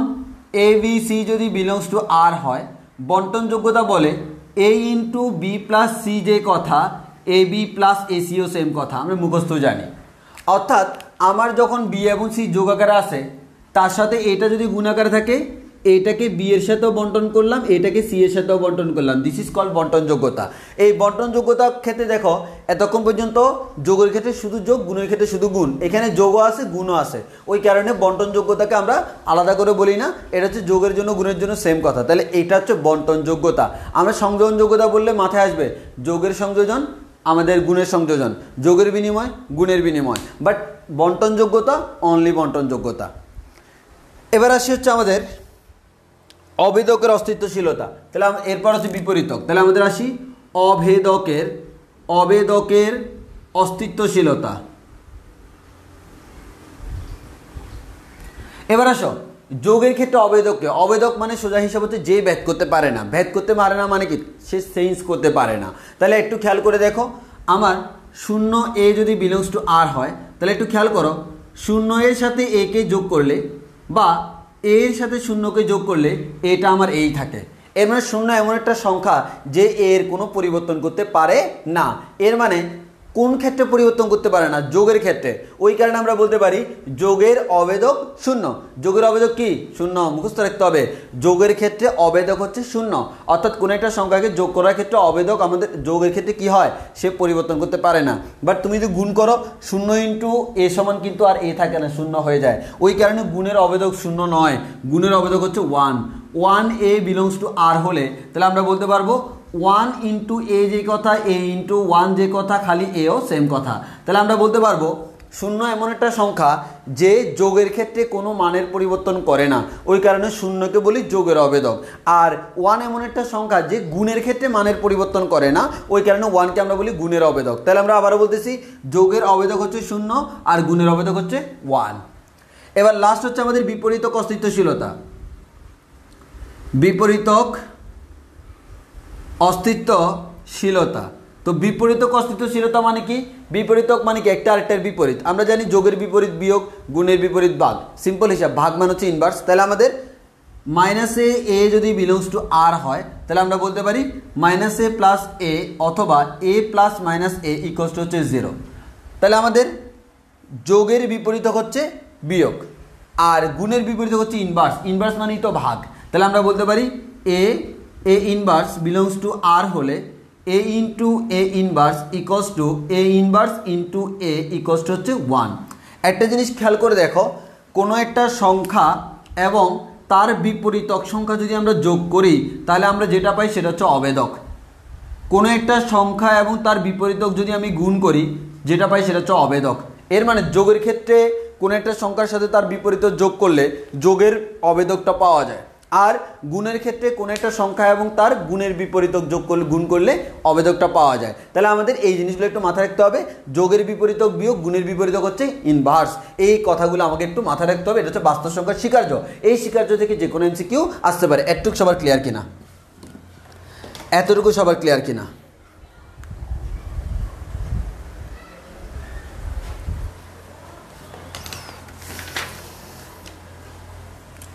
এবার আসি, আমরা একটু সামনের দিকে আগাই।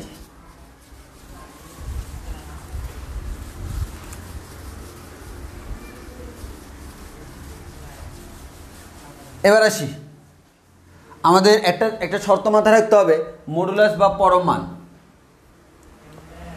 মডুলাস বা পরম মান। তো আমরা এখন যেহেতু অ্যাডমিশন ক্লাস, আমরা বেসিকে যাব না, আমরা ডাইরেক্ট বলে দিই কোন একটা সংখ্যা এক্স, এক্সের পরম মান, এক্সের পরম মান যে কোনো কিছু হইতে পারে। এক্সের পরম মান এক্স হবে যখন এক্স ইজ গ্রেটার দেন 0। এক্সের পরম মান 0 হবে যখন এক্স ইকুয়ালস টু 0। এক্সের পরম মান মাইনাস এক্স হবে যখন এক্স ইজ লেস দেন 0।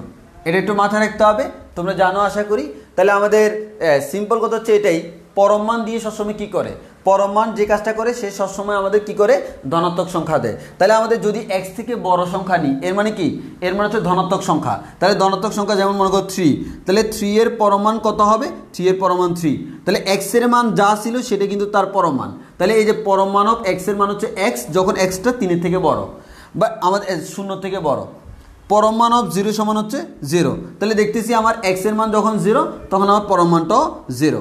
এবার হচ্ছে পরম মান অফ -3 ইকুয়ালস টু কত হবে, সোজা সাপটা হিসাব হচ্ছে ভাই 3 হবে। কিন্তু 3 কীভাবে বানাবো, -3 কে কীভাবে 3 বানানো যায়, -3 আগে যদি একটা মাইনাস দেওয়া হয় সেটা হচ্ছে আমাদের +3 হয়ে যায়। তাহলে খেয়াল করে, এটাই ছিল আমার সেই কাঙ্ক্ষিত এক্স।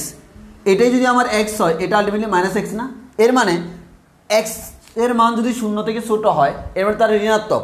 আর আমার পরম মান আমাকে কি বানায়, সবসময় ধনাত্মক বানায়। তাহলে ঋণাত্মক সংখ্যাকে ধনাত্মক বানাইতে হলে সামনে একটা কি দিতে হবে, মাইনাস চিহ্ন দিতে হবে। ওই কারণে বলছি পরম মান অফ এক্স যদি ঋণাত্মক হয়, তার আগে সামনে একটা মাইনাস চিহ্ন দিয়ে তারপর বানাইতে হবে। অনেকে এটা মনে করে ভুল না, এটা শুদ্ধ। এবার আসো, এখানে হচ্ছে দেখো এক্স এর মান যা তাই বসলো, এখানে এক্স এর মান যা তাই বসলো। তাহলে আমি এই দুইটাকে আলাদা না লিখে একসাথে লিখতে পারি, পরম মান অফ এক্স ইকুয়ালস টু, তখন লিখতে পারি এক্স যখন এক্স এর মান greater than or equals to 0। X এর মান গ্রেটার দেন হলে যেটা সেটাই বসবে, 0 হলে 0ই বসবে, সিম্পল হিসাব। আর আবার -x যখন এক্স এর মান লেস দেন 0। সো তোমার পরম মানের এই দুইটা ক্যারেক্টারিস্টিক্স তোমাকে একটু মুখস্থ রাখতে হবে।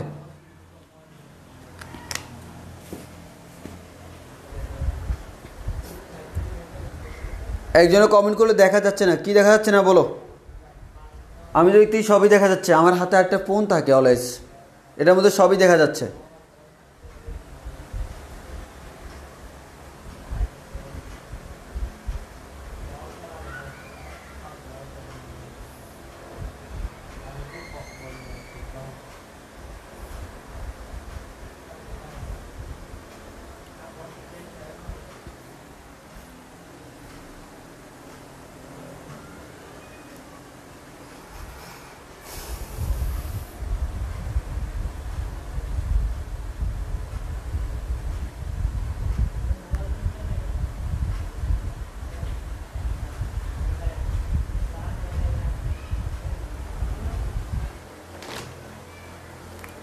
ওকে, তাহলে আমাদের পরম মানের কনসেপ্টটা শেষ। এটা হচ্ছে মডুলাস বা পরম মানের কনসেপ্ট।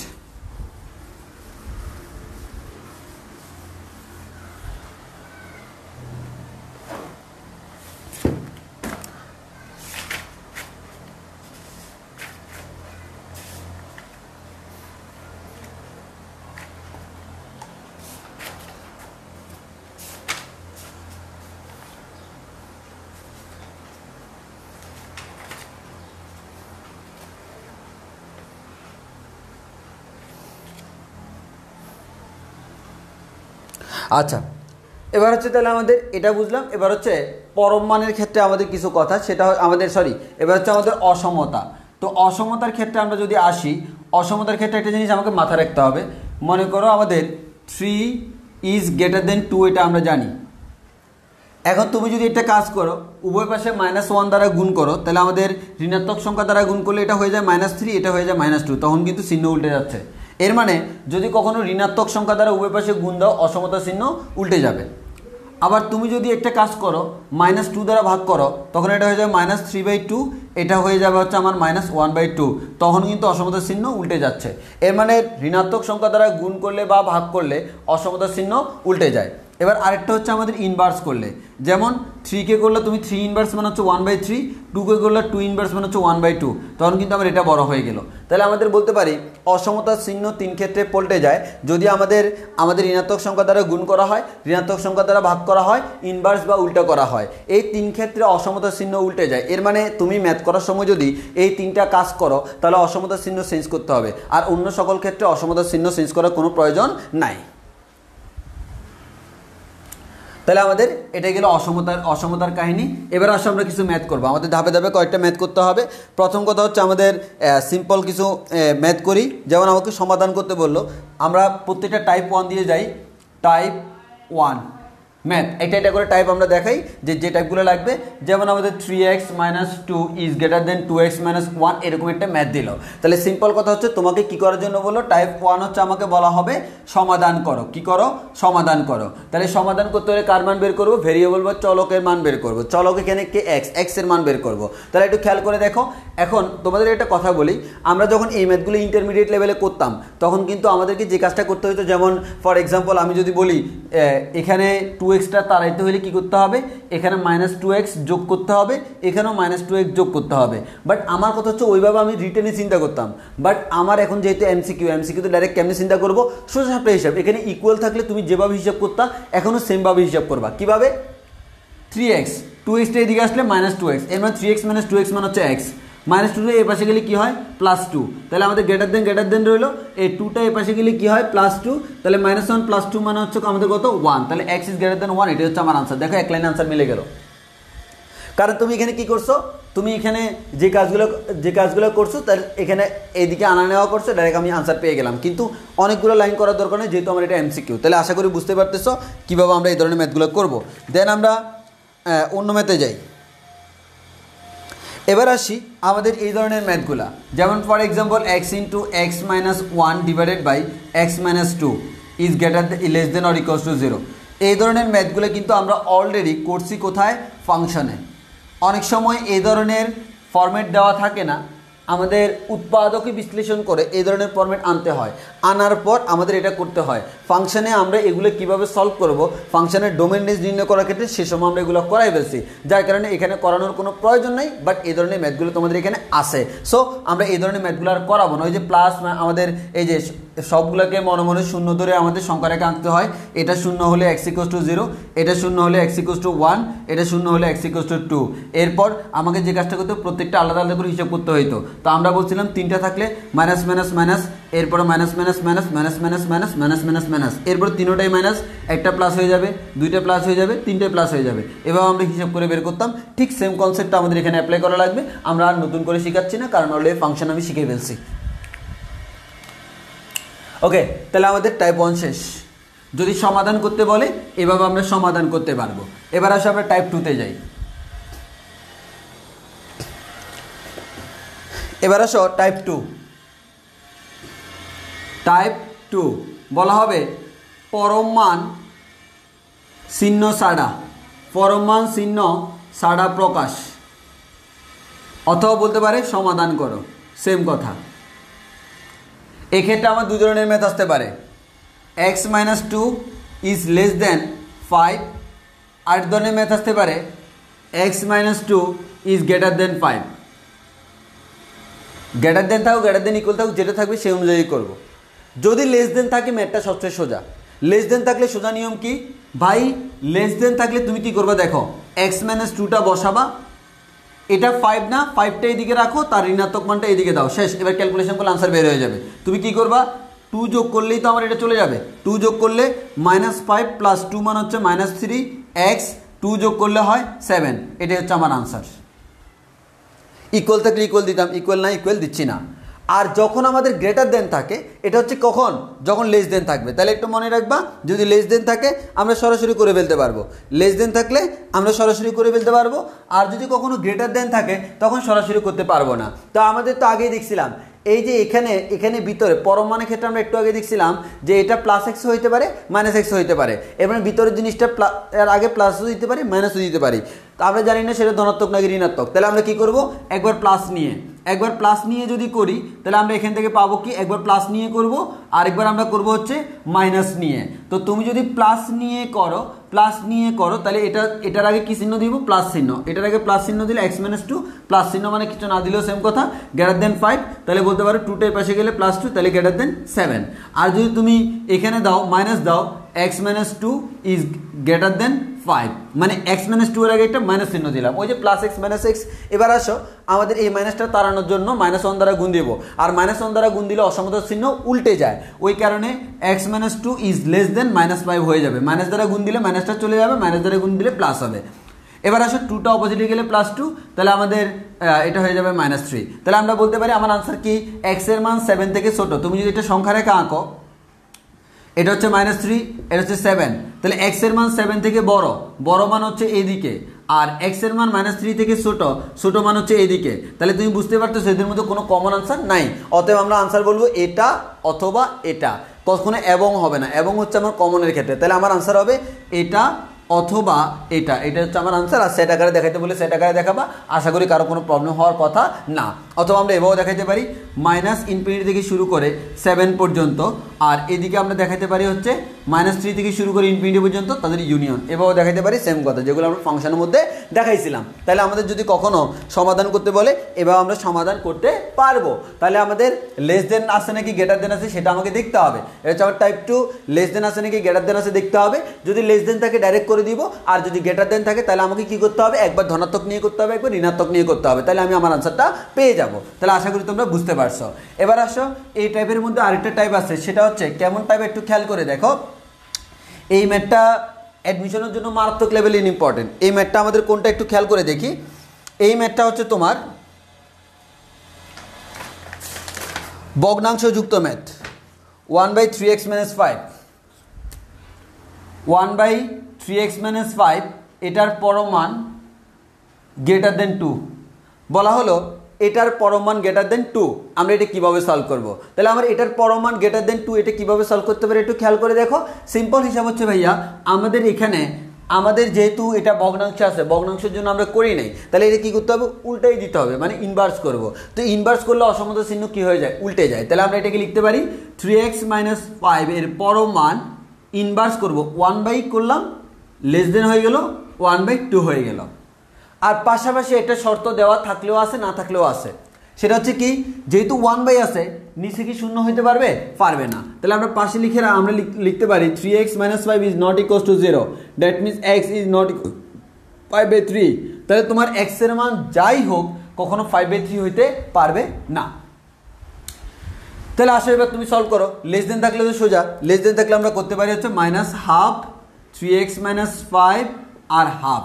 এবার 5 যোগ করব, তাহলে উভয় পাশে 5 যোগ করো, 5 যোগ করলে কি হবে, -1/2 + 5 3x হাফ + 5। এবার 5 যোগ করলে 5 × 2 = 10, এখানে থাকে 9, তাহলে 9/2। আর এদিকে হচ্ছে আমাদের 3x, আর এদিকে থাকে আমার কত, আমাদের 5 × 10 = 11, 11/2। এবার 3 দ্বারা ভাগ করলে হয় 9/6 x 11/6। তো কাটাকাটি করলে এখানে কি হয়, কাটাকাটি করলে হচ্ছে আমার 3 × 3 = 9, 3 × 2 = 6, তাহলে আমাদের 3/2। তাহলে আমরা এখানে এভাবে বলতে পারি 3/2 less than x is less দেন 11/6। তাহলে আমরা ওভারঅল এই জিনিসটা পাইলাম। আচ্ছা, যদি ওভারঅল এই জিনিসটা পেয়ে থাকি তাহলে এটা হচ্ছে আমার আনসার। তবে শর্ত হলো এটা আনসার হলেও এটা তবে x is not equal to 5/3, তোমাকে এটা বুঝতে হবে। তাহলে আমার এটা আনসার, তবে x এর মান 5/3 হবে না। ফর এক্সাম্পল আমরা বলতে পারি, মনে করো এটা হচ্ছে আমার সিম্পল আমরা বলতে পারি এটা হচ্ছে মনে করো আমাদের 3/2, আর এটা হচ্ছে আমার 11/6, আর এটা আমার মাঝখানেই থাকে, সেটা হচ্ছে 5/3। তাহলে আমরা বলতেছি হচ্ছে ভাইয়া আমার এখানে যেহেতু ইকুয়াল নাই, এর মানে সেটা হবে না। তাহলে আমরা বলতে পারি এখান থেকে শুরু করে এই পুরোটাই আমার আনসার, কিন্তু প্রতিমধ্যে যখন আমি প্রতিমধ্যে যখন এটাকে পাইলাম তখন আমি বলবো এটা বাদে, তাহলে এটা বাদে বাকিটা আনসার। তাহলে আমি আনসারটা এভাবেও লিখতে পারি 3/2 থেকে শুরু করে 5/3 পর্যন্ত ইউনিয়ন আবার 5/3 থেকে শুরু করে 11/6 পর্যন্ত। তোমার যেভাবে ইচ্ছা তুমি সেভাবে আনসার দিতে পারবে, কোনো সমস্যা নাই। এটা হচ্ছে আমার পরম মানের যে ম্যাথগুলা, এই ধরনের ম্যাথগুলো ভার্সিটিতে প্রচুর পরিমাণে আসছে, তুমি প্রশ্ন ব্যাংক অ্যানালাইসিস করলেই বুঝতে পারবা, প্রশ্ন ব্যাংক অ্যানালাইসিস করলে তুমি বুঝতে পারবা। আশা করি এতটুকু সবার ক্লিয়ার। এবার আসো আমরা আরেকটু সামনের দিকে যাই, এবার আসো আমরা আরেকটু সামনের দিকে যাই।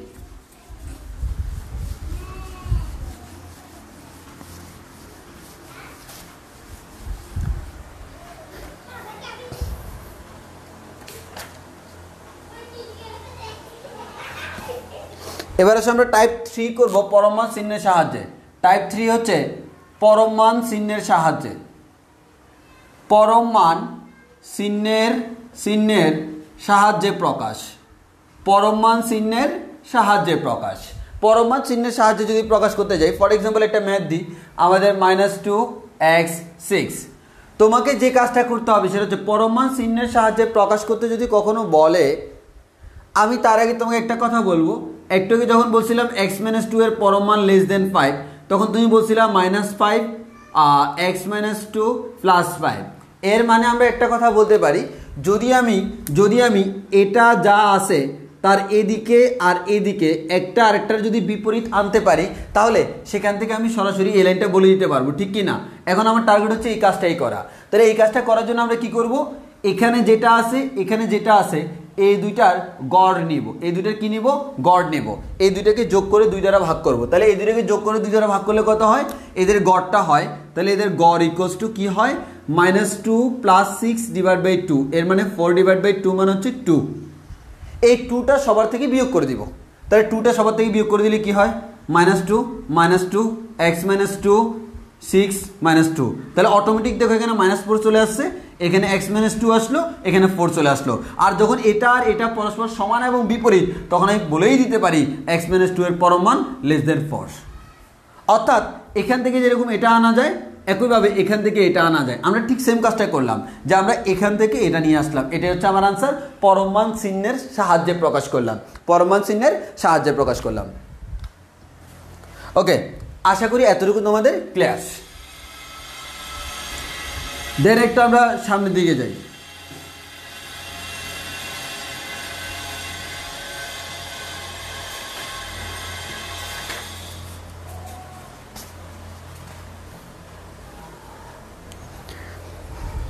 এবার হচ্ছে কয়েকটা জিনিস তো তোমরা জানো, তাও একটু তোমাদেরকে স্মরণ করিয়ে দিই। সেগুলো হচ্ছে কি, a + b এর যে পরম মান সেটা <= পরম মান অফ a + পরম মান অফ b।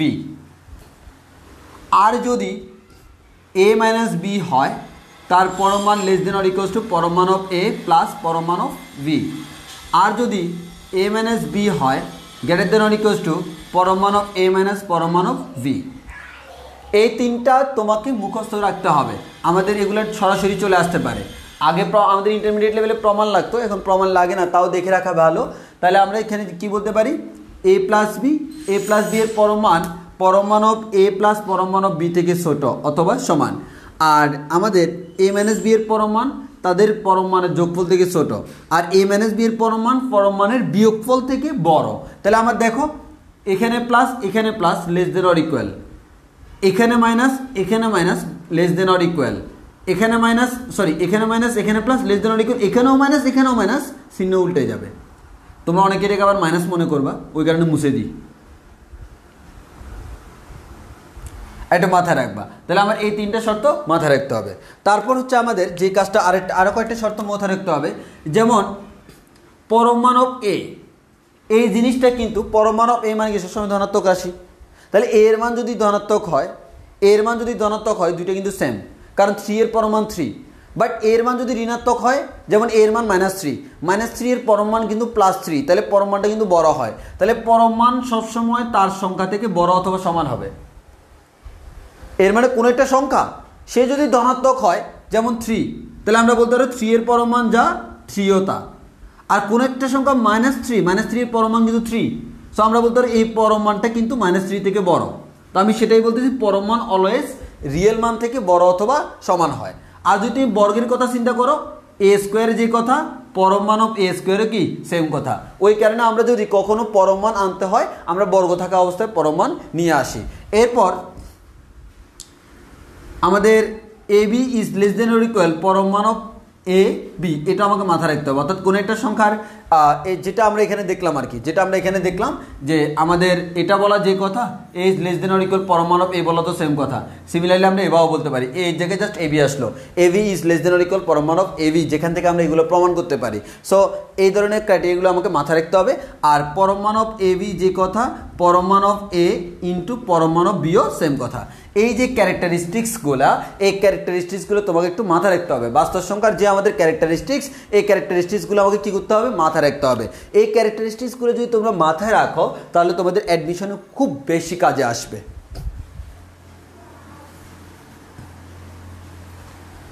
দেন আমরা আর একটু সামনের দিকে আগাই।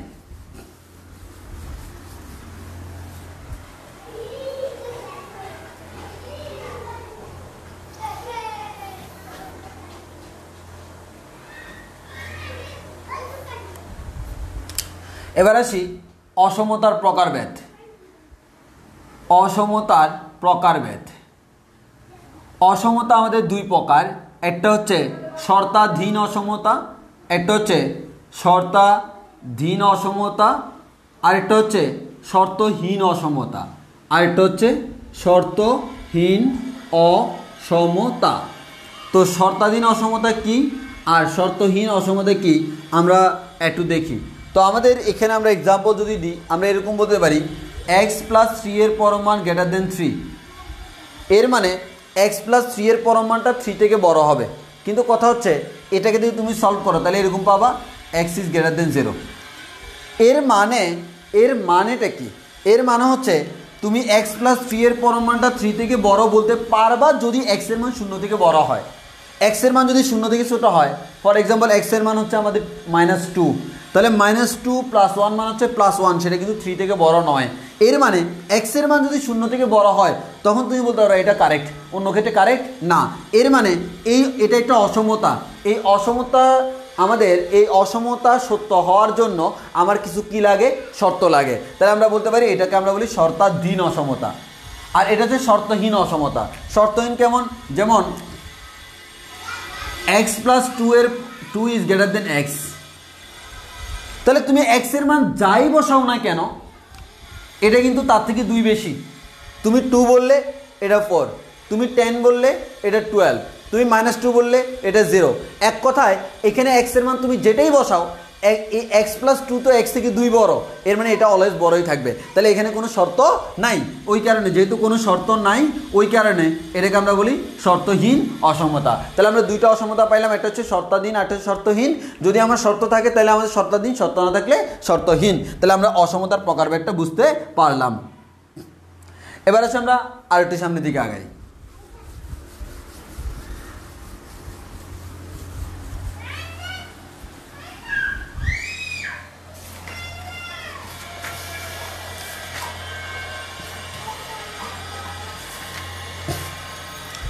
এবার হচ্ছে আমাদের সুপ্রিমাম ইনপ্রিমাম।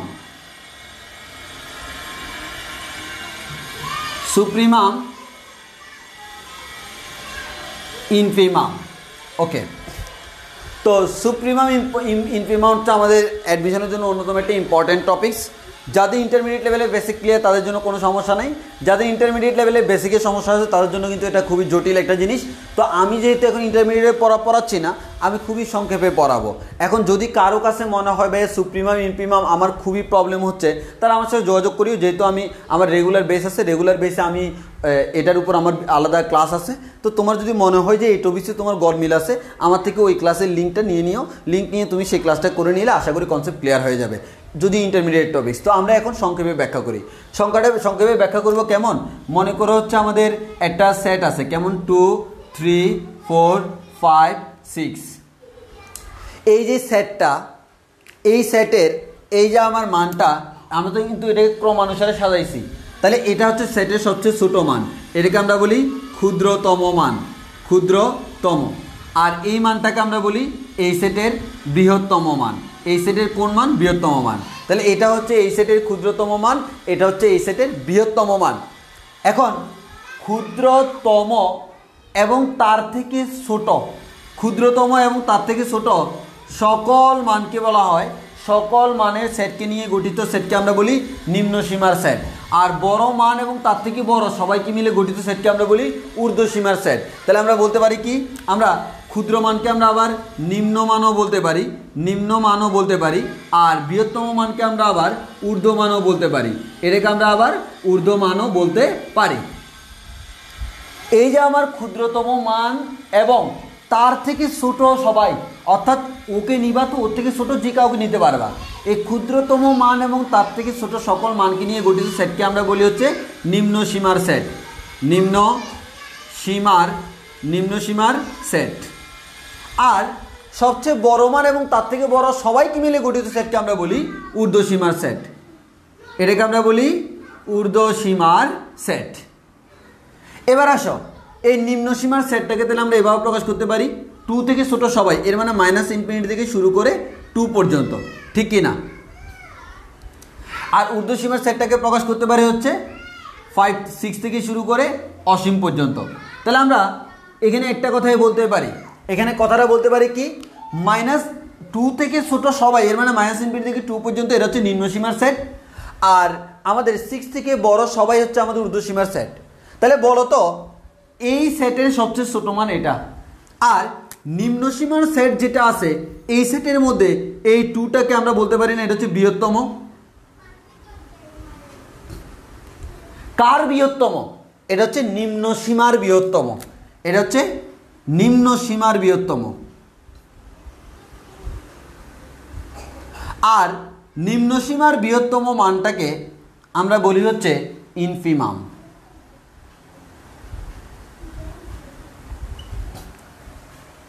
একইভাবে এটা হচ্ছে ঊর্ধ্বসীমার সেট। এই ঊর্ধ্বসীমার সেটের মধ্যে দেখো সবাই 6 থেকে বড়, তাহলে ঊর্ধ্বসীমার মধ্যে এই 6টা কি সবার থেকে ছোট, এর মানে এই 6টা হচ্ছে ক্ষুদ্রতম। তাহলে ঊর্ধ্বসীমার সেটের মধ্যে এটা ক্ষুদ্রতম, কিন্তু কার ক্ষুদ্রতম? ঊর্ধ্বসীমার ক্ষুদ্রতম। তাহলে আমরা বলতে পারি এটা হচ্ছে ঊর্ধ্বসীমার ক্ষুদ্রতম। আর ঊর্ধ্বসীমার সেটের মধ্যে সবচেয়ে ক্ষুদ্রতম যেটা, তাকে আমরা বলি সুপ্রিমাম। তাহলে আশা করি জিনিসটা বুঝতে পারছো। সেটা হচ্ছে কি, আমাদের তোমাদের বইতে ডেফিনেশনগুলো এভাবে দেওয়া হয়, নিম্ন সীমার বৃহত্তম মানটা ওটাকে বলি ইনফিমাম, আর ঊর্ধ্বসীমার ক্ষুদ্রতম মানটা সেটা সুপ্রিমাম। অনেকে ডেফিনেশনটা বুঝে না, তো আমরা আমাদের মতো করে বললাম। তাহলে আমরা একটা কথা বলতে পারি, কোন একটা সেটের এটা হচ্ছে সবচেয়ে ক্ষুদ্রতম মান, এটা হচ্ছে সবচেয়ে ক্ষুদ্রতম বা নিম্ন মান। এই নিম্ন মান এবং তার থেকে নিম্ন সবাই হচ্ছে কি নিয়ে গঠিত, সেটা হচ্ছে নিম্ন সীমার সেট।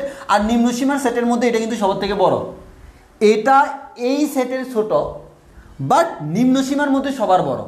আবার এটা এই সেটের জন্য বৃহত্তম, বাট ঊর্ধ্বসীমার সেটের মধ্যে কিন্তু এটা ক্ষুদ্রতম, কারণ এর থেকে বড় সবাই হচ্ছে ঊর্ধ্বসীমা। তাহলে আমরা বলতে পারি নিম্ন সীমার বৃহত্তম মান তাকে বলি ইনফিমাম, আর ঊর্ধ্বসীমার ক্ষুদ্রতম তাকে বলি সুপ্রিমাম।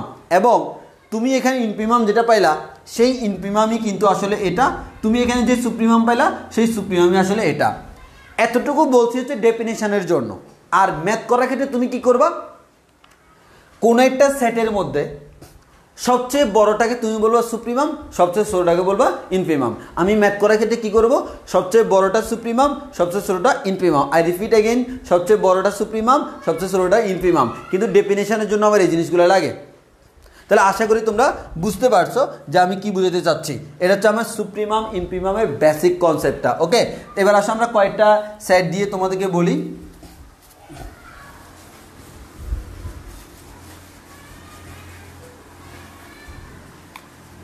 যেমন আমরা যদি বলি একটা সেট দিলাম 1 2 3 4 5 6 7 পর্যন্ত, তাহলে আমরা বলতে পারো ভাইয়া এই সেটের সুপ্রিমাম হচ্ছে 7 আর ইনফিমাম হচ্ছে ভাইয়া 1। আমরা একটা সেট দিলাম 2 3 4 5 এভাবে অসীম পর্যন্ত, তাহলে আমরা বলতে পারি এই সেটের সুপ্রিমাম 9 আর এই সেটের ইনফিমাম হচ্ছে 2। এর মানে এই সেটের ইনফিমাম আছে বাট সুপ্রিমাম অসীম কোনো সুনির্দিষ্ট সংখ্যা নয়, ওই কারণে অসীমকে আমরা কখনো সুপ্রিমাম বলতে পারি না, কারণ সে সুনির্দিষ্ট নয়।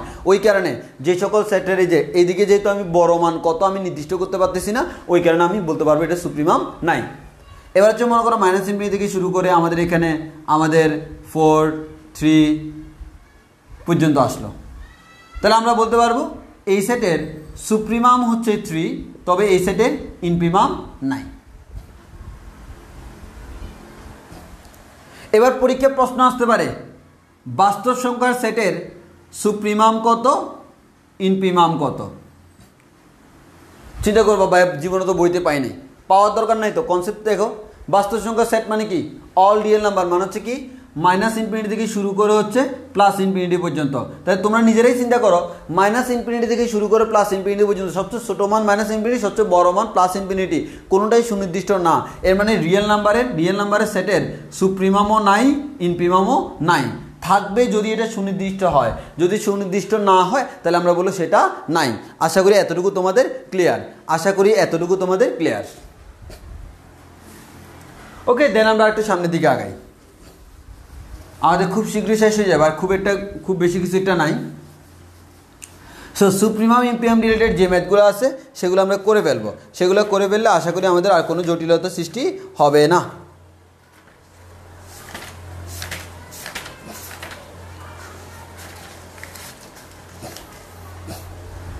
এবার হচ্ছে ভাইয়া যোগাশ্রয়ী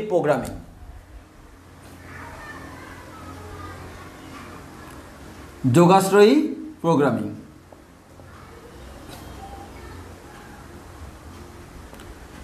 সিম্পল হিসাব, এই যোগাশ্রয়ী প্রোগ্রামিং যখন তুমি পড়তে যাবা, তোমার এখানে আমাদের যে কাজটা করতে হবে সেটা হচ্ছে যোগাশ্রয়ী প্রোগ্রামিংয়ের ক্ষেত্রে আমাকে কিছু জিনিস একটু জেনে রাখতে হবে। সেগুলো হচ্ছে কি, প্রাথমিক দিকে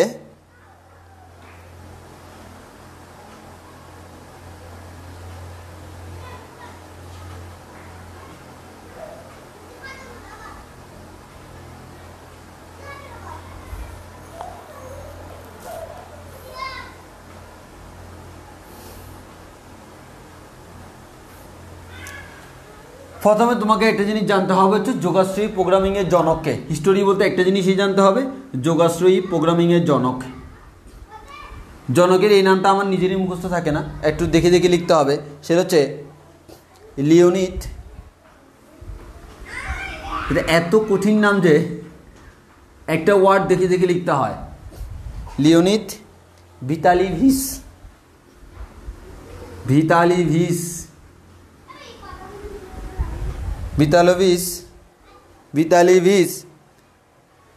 ক্যান্টরোভিচ।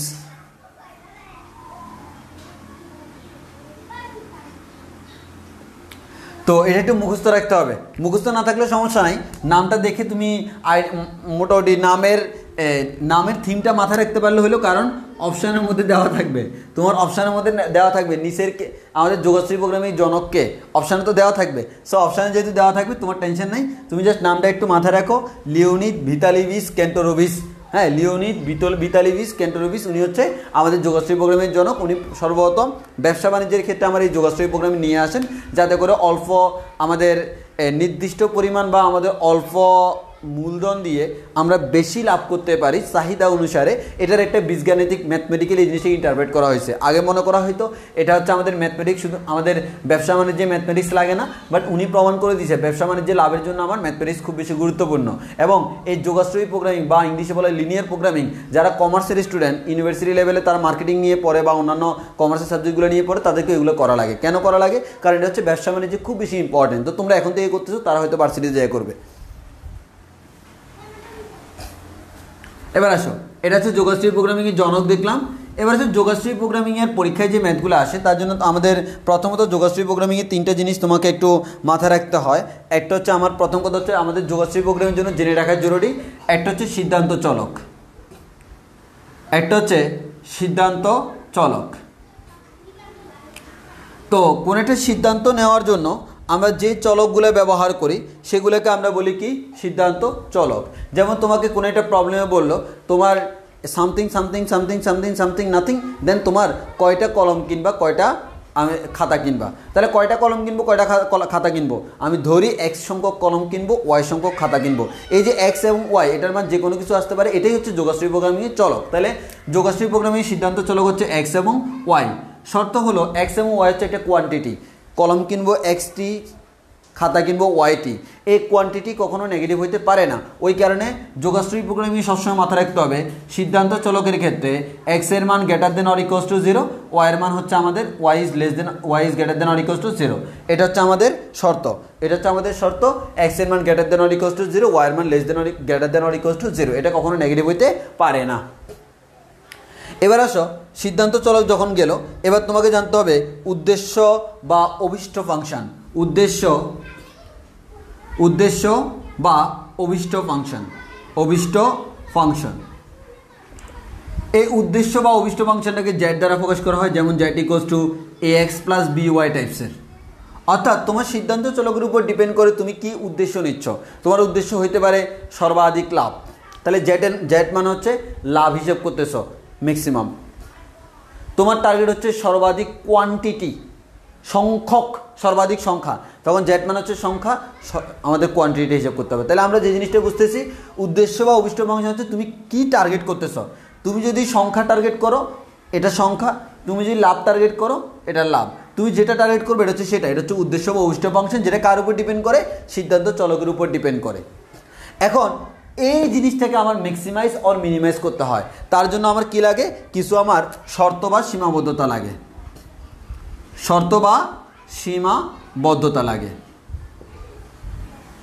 কিছু শর্ত বা সীমাবদ্ধতা লাগবে। এর মানে কিছু বা শর্ত বা সীমাবদ্ধতা দিয়ে আমরা কি করতে পারি? আমাদের কিছু শর্ত দেওয়া থাকবে। কি শর্ত? আমি যে এখানে কাজ করব, আমি এই জিনিসটা নিয়ে ব্যবসা করব, ব্যবসা করার জন্য আমি এই জিনিসটা চাচ্ছি। এখন আমি যে সর্বাধিক লাভ চাইবো, তার জন্য তো আদার্স কোয়ালিটিগুলো দিতে হবে, আদার্স শর্তগুলো দিতে হবে। যে আমার এখানে মনে করো আমি দোকানের জন্য চাউল আনবো, চাউল আমার এক সপ্তাহের জন্য আনবো। এক সপ্তাহে আমার দোকানে কখনো 100 কেজির বেশি চাউল বিক্রি হয় না। তাই আমি কি 100 কেজির বেশি না কোনো লাভ আছে? না। আমি যদি 200 কেজি নিয়ে আসি, দোকানে পড়ে থাকলে তো কোনো লাভ নাই। আমি ওই টাকা দিয়ে অন্য কিছু আনতে পারবো। তাহলে এক কথায় আমাকে কিছু শর্ত লাগবে, সীমাবদ্ধতা লাগবে। ওই সীমাবদ্ধতাকে মাথায় রেখে আমরা কী করতে পারবো? এগুলা ড্র করতে পারবো।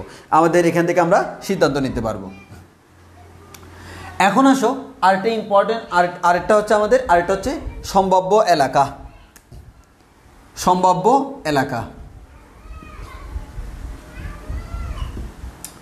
যেমন তুমি ওয়াই অক্ষ আঁকবা, এক্স অক্ষ আঁকবা। তোমাকে যতগুলো শর্ত বা সীমাবদ্ধতা দেওয়া থাকবে, সেখান থেকে তোমাকে গ্রাফটা ড্র করতে হয়।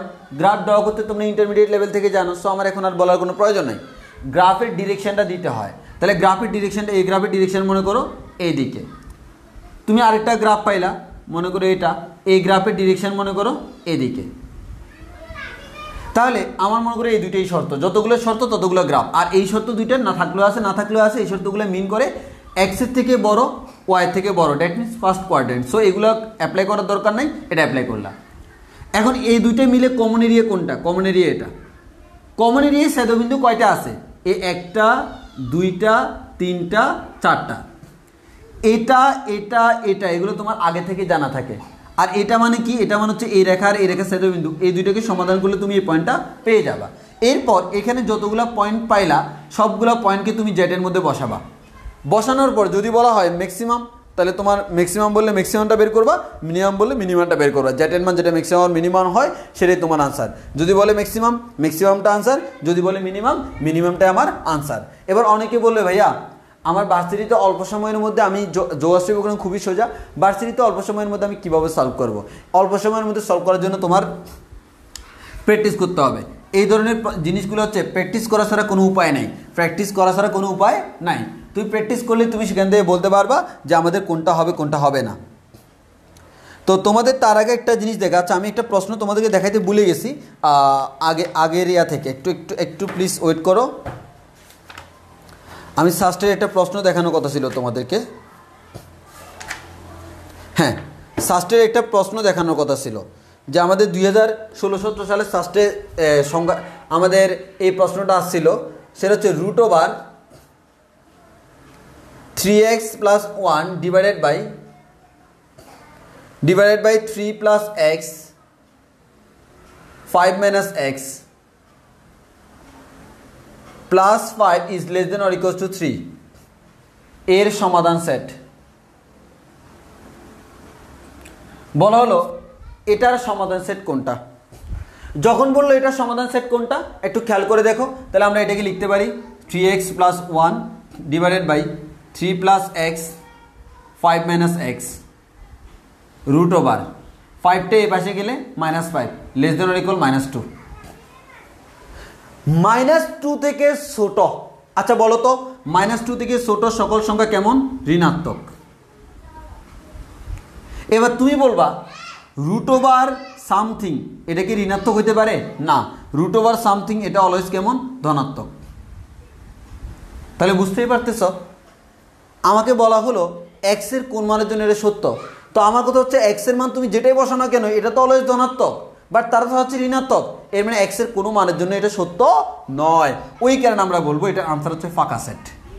অনেকে এটা নিয়ে ঝামেলায় পড়ে যায়। সিম্পল হিসাব হচ্ছে রুট ওভার সামথিং এটার মান অলওয়েজ ধনাত্মক আসবে।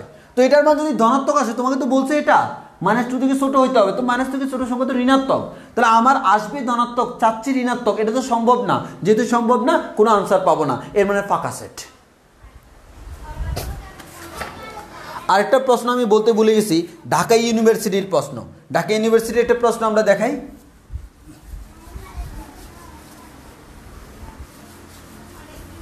সেটা হচ্ছে x square plus 1 is less দেন 10। এটা ঢাকা ইউনিভার্সিটিতে আসছিল ডিইউ। তাহলে আমাদের এখান থেকে আমরা বলতে পারি x স্কয়ার প্লাস 1 থাকলে যেহেতু লেস দেন আছে লেস দেন 10 -10। এবার 1 বিয়োগ করবো, 1 বিয়োগ করলে এখানে কি হবে? এখানে -11 হবে, এখানে x স্কয়ার হবে, এখানে আমাদের প্লাস 9 হবে। তাহলে তুমি সিম্পল চিন্তা করে দেখো x স্কয়ার, আরে ভাই আমরা তো এখানে বাস্তব সংখ্যা নিয়ে আলোচনা করতেছি। x স্কয়ার এটা অলওয়েজ কেমন সংখ্যা? এটা হচ্ছে ধনাত্মক সংখ্যা।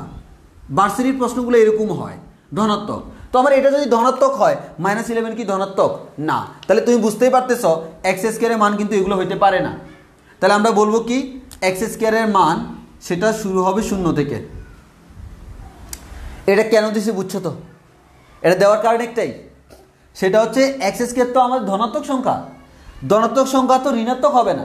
সো -11 থেকে বড় বলা যে কথা, ঠিক আছে ধনাত্মক সংখ্যাগুলো -11 থেকে বড়, কিন্তু -11 থেকে বড় সবাই তো x স্কয়ারের মান না। এটা দ্বারা বোঝাচ্ছে -11 থেকে বড় যে কেউ। তো -11 থেকে বড় তো আমার -2 হইতে পারে, -2 কি এটার মান হইতে পারে না। ওই কারণে আমার এখানে আসলো 0। এটা কেন আসলো সেটা অনেকে বুঝে না। এবার আসে তোমাকে বললো x স্কয়ারের মান 9 থেকে ছোট, তো আমাকে তো বের করতে হবে x এর মান। তাহলে x এর মান কত? x এর মান যদি তুমি 0 থেকে 3 বসাও, সরি -3 থেকে 3 বসাও, তাহলে তুমি বুঝতে পারতেছ -3 থেকে 3 যেটা বসানো কেন তোমার আনসারটা কত থেকে কত পর্যন্ত আসবে? 0 থেকে 9 পর্যন্ত আসবে। এটা অনেকে বুঝে না, গেস করে নিতে হয়। এটা আমার গেস করে নিতে হয়। তোমাকে বলা হলো x স্কয়ারের মান 0 থেকে 9 হবে। তো x স্কয়ারের মান 0 থেকে 9 হওয়ার জন্য কি হইতে হবে? কারণ ঋণাত্মক সংখ্যাগুলোর জন্য কিন্তু ধনাত্মক আনসার পাচ্ছি, আর ধনাত্মক সংখ্যাগুলোর জন্য ধনাত্মক আনসার পাচ্ছি। সো আমাদের 9 কে রুট করলে কত হয়? 3। তাহলে আমরা এখানে +-3 পাবো। এক কথায় -3 থেকে +3 পর্যন্ত যে মান বসাও না কেন x স্কয়ারের মান কিন্তু 0 থেকে 9 এর ভিতরে আসবে। সো এটাই আমার আনসার। অনেকে এটা বুঝে না। তো এতটুকু পর্যন্ত আমার থাকুক, আর তোমাদের আমাদের ক্যালকুলেশনগুলো একটু করতে হবে। আর তোমাদের যে প্রশ্নগুলো আসে ভার্সিটির প্রশ্নগুলো করার জন্য যোগশ্রী প্রোগ্রামিংয়ের ক্ষেত্রে দেখা যাচ্ছে এখানে শুধুমাত্র ইন্টারমিডিয়েটের যে কনসেপ্টগুলো সেগুলো অ্যাপ্লাই করলে হয়ে যাচ্ছে, নতুন করে কোনো কিছু করার দরকার নেই। জাস্ট ইন্টারমিডিয়েটে তুমি এটা ব্যাখ্যা করে লিখছিলা, এখন হচ্ছে রাফে যত তাড়াতাড়ি করতে পারো। যোগশ্রী প্রোগ্রামিংয়ের ম্যাথগুলো সমাধান করার জন্য ভার্সিটিতে একটাই উপায়, সেটা হচ্ছে দ্রুত রাফ করা। তো তোমরা বাসায় যে কাজটা করো, যদিও ওই চ্যাপ্টার থেকে প্রশ্ন খুবই কম আসে, তাও কিন্তু মাঝে মধ্যে আসে। ঢাকা ভার্সিটিতে কয়েকবার অলরেডি আসছেও। তো তুমি দ্রুত রাফ করবা, দ্রুত রাফ করতে জানলে এটা খুবই সোজা। সো তাহলে আমরা বুঝতে পারতেছি।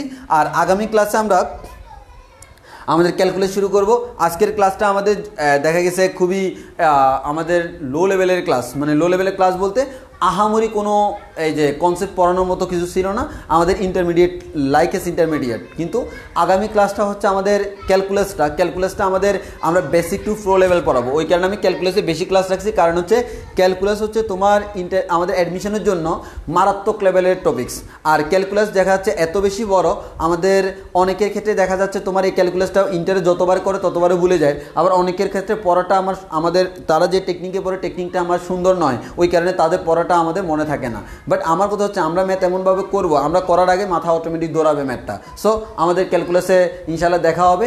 আর তোমাদেরকে বলবো তোমরা ইন্টিগ্রেশনের আমি একটা যে ভিডিও দিছিলাম সেই ভিডিওটা মাস্ট তোমরা দেখে ফেলবা, এরপর দেখবা, ওইটা দেখলেই বুঝবা ক্যালকুলাস কীভাবে আমি পড়াবো। তো আমার ক্যালকুলাস পড়ানোর কনসেপ্ট হচ্ছে সম্পূর্ণ আমার মতো। সো ইনশাল্লাহ ক্যালকুলাসে দেখা হবে। ক্যালকুলাসের বয় আর নয় আমাদের, যদি নেক্সট ক্লাসে আমাদের দেখা হয়। আল্লাহ হাফেজ, আসসালামু আলাইকুম।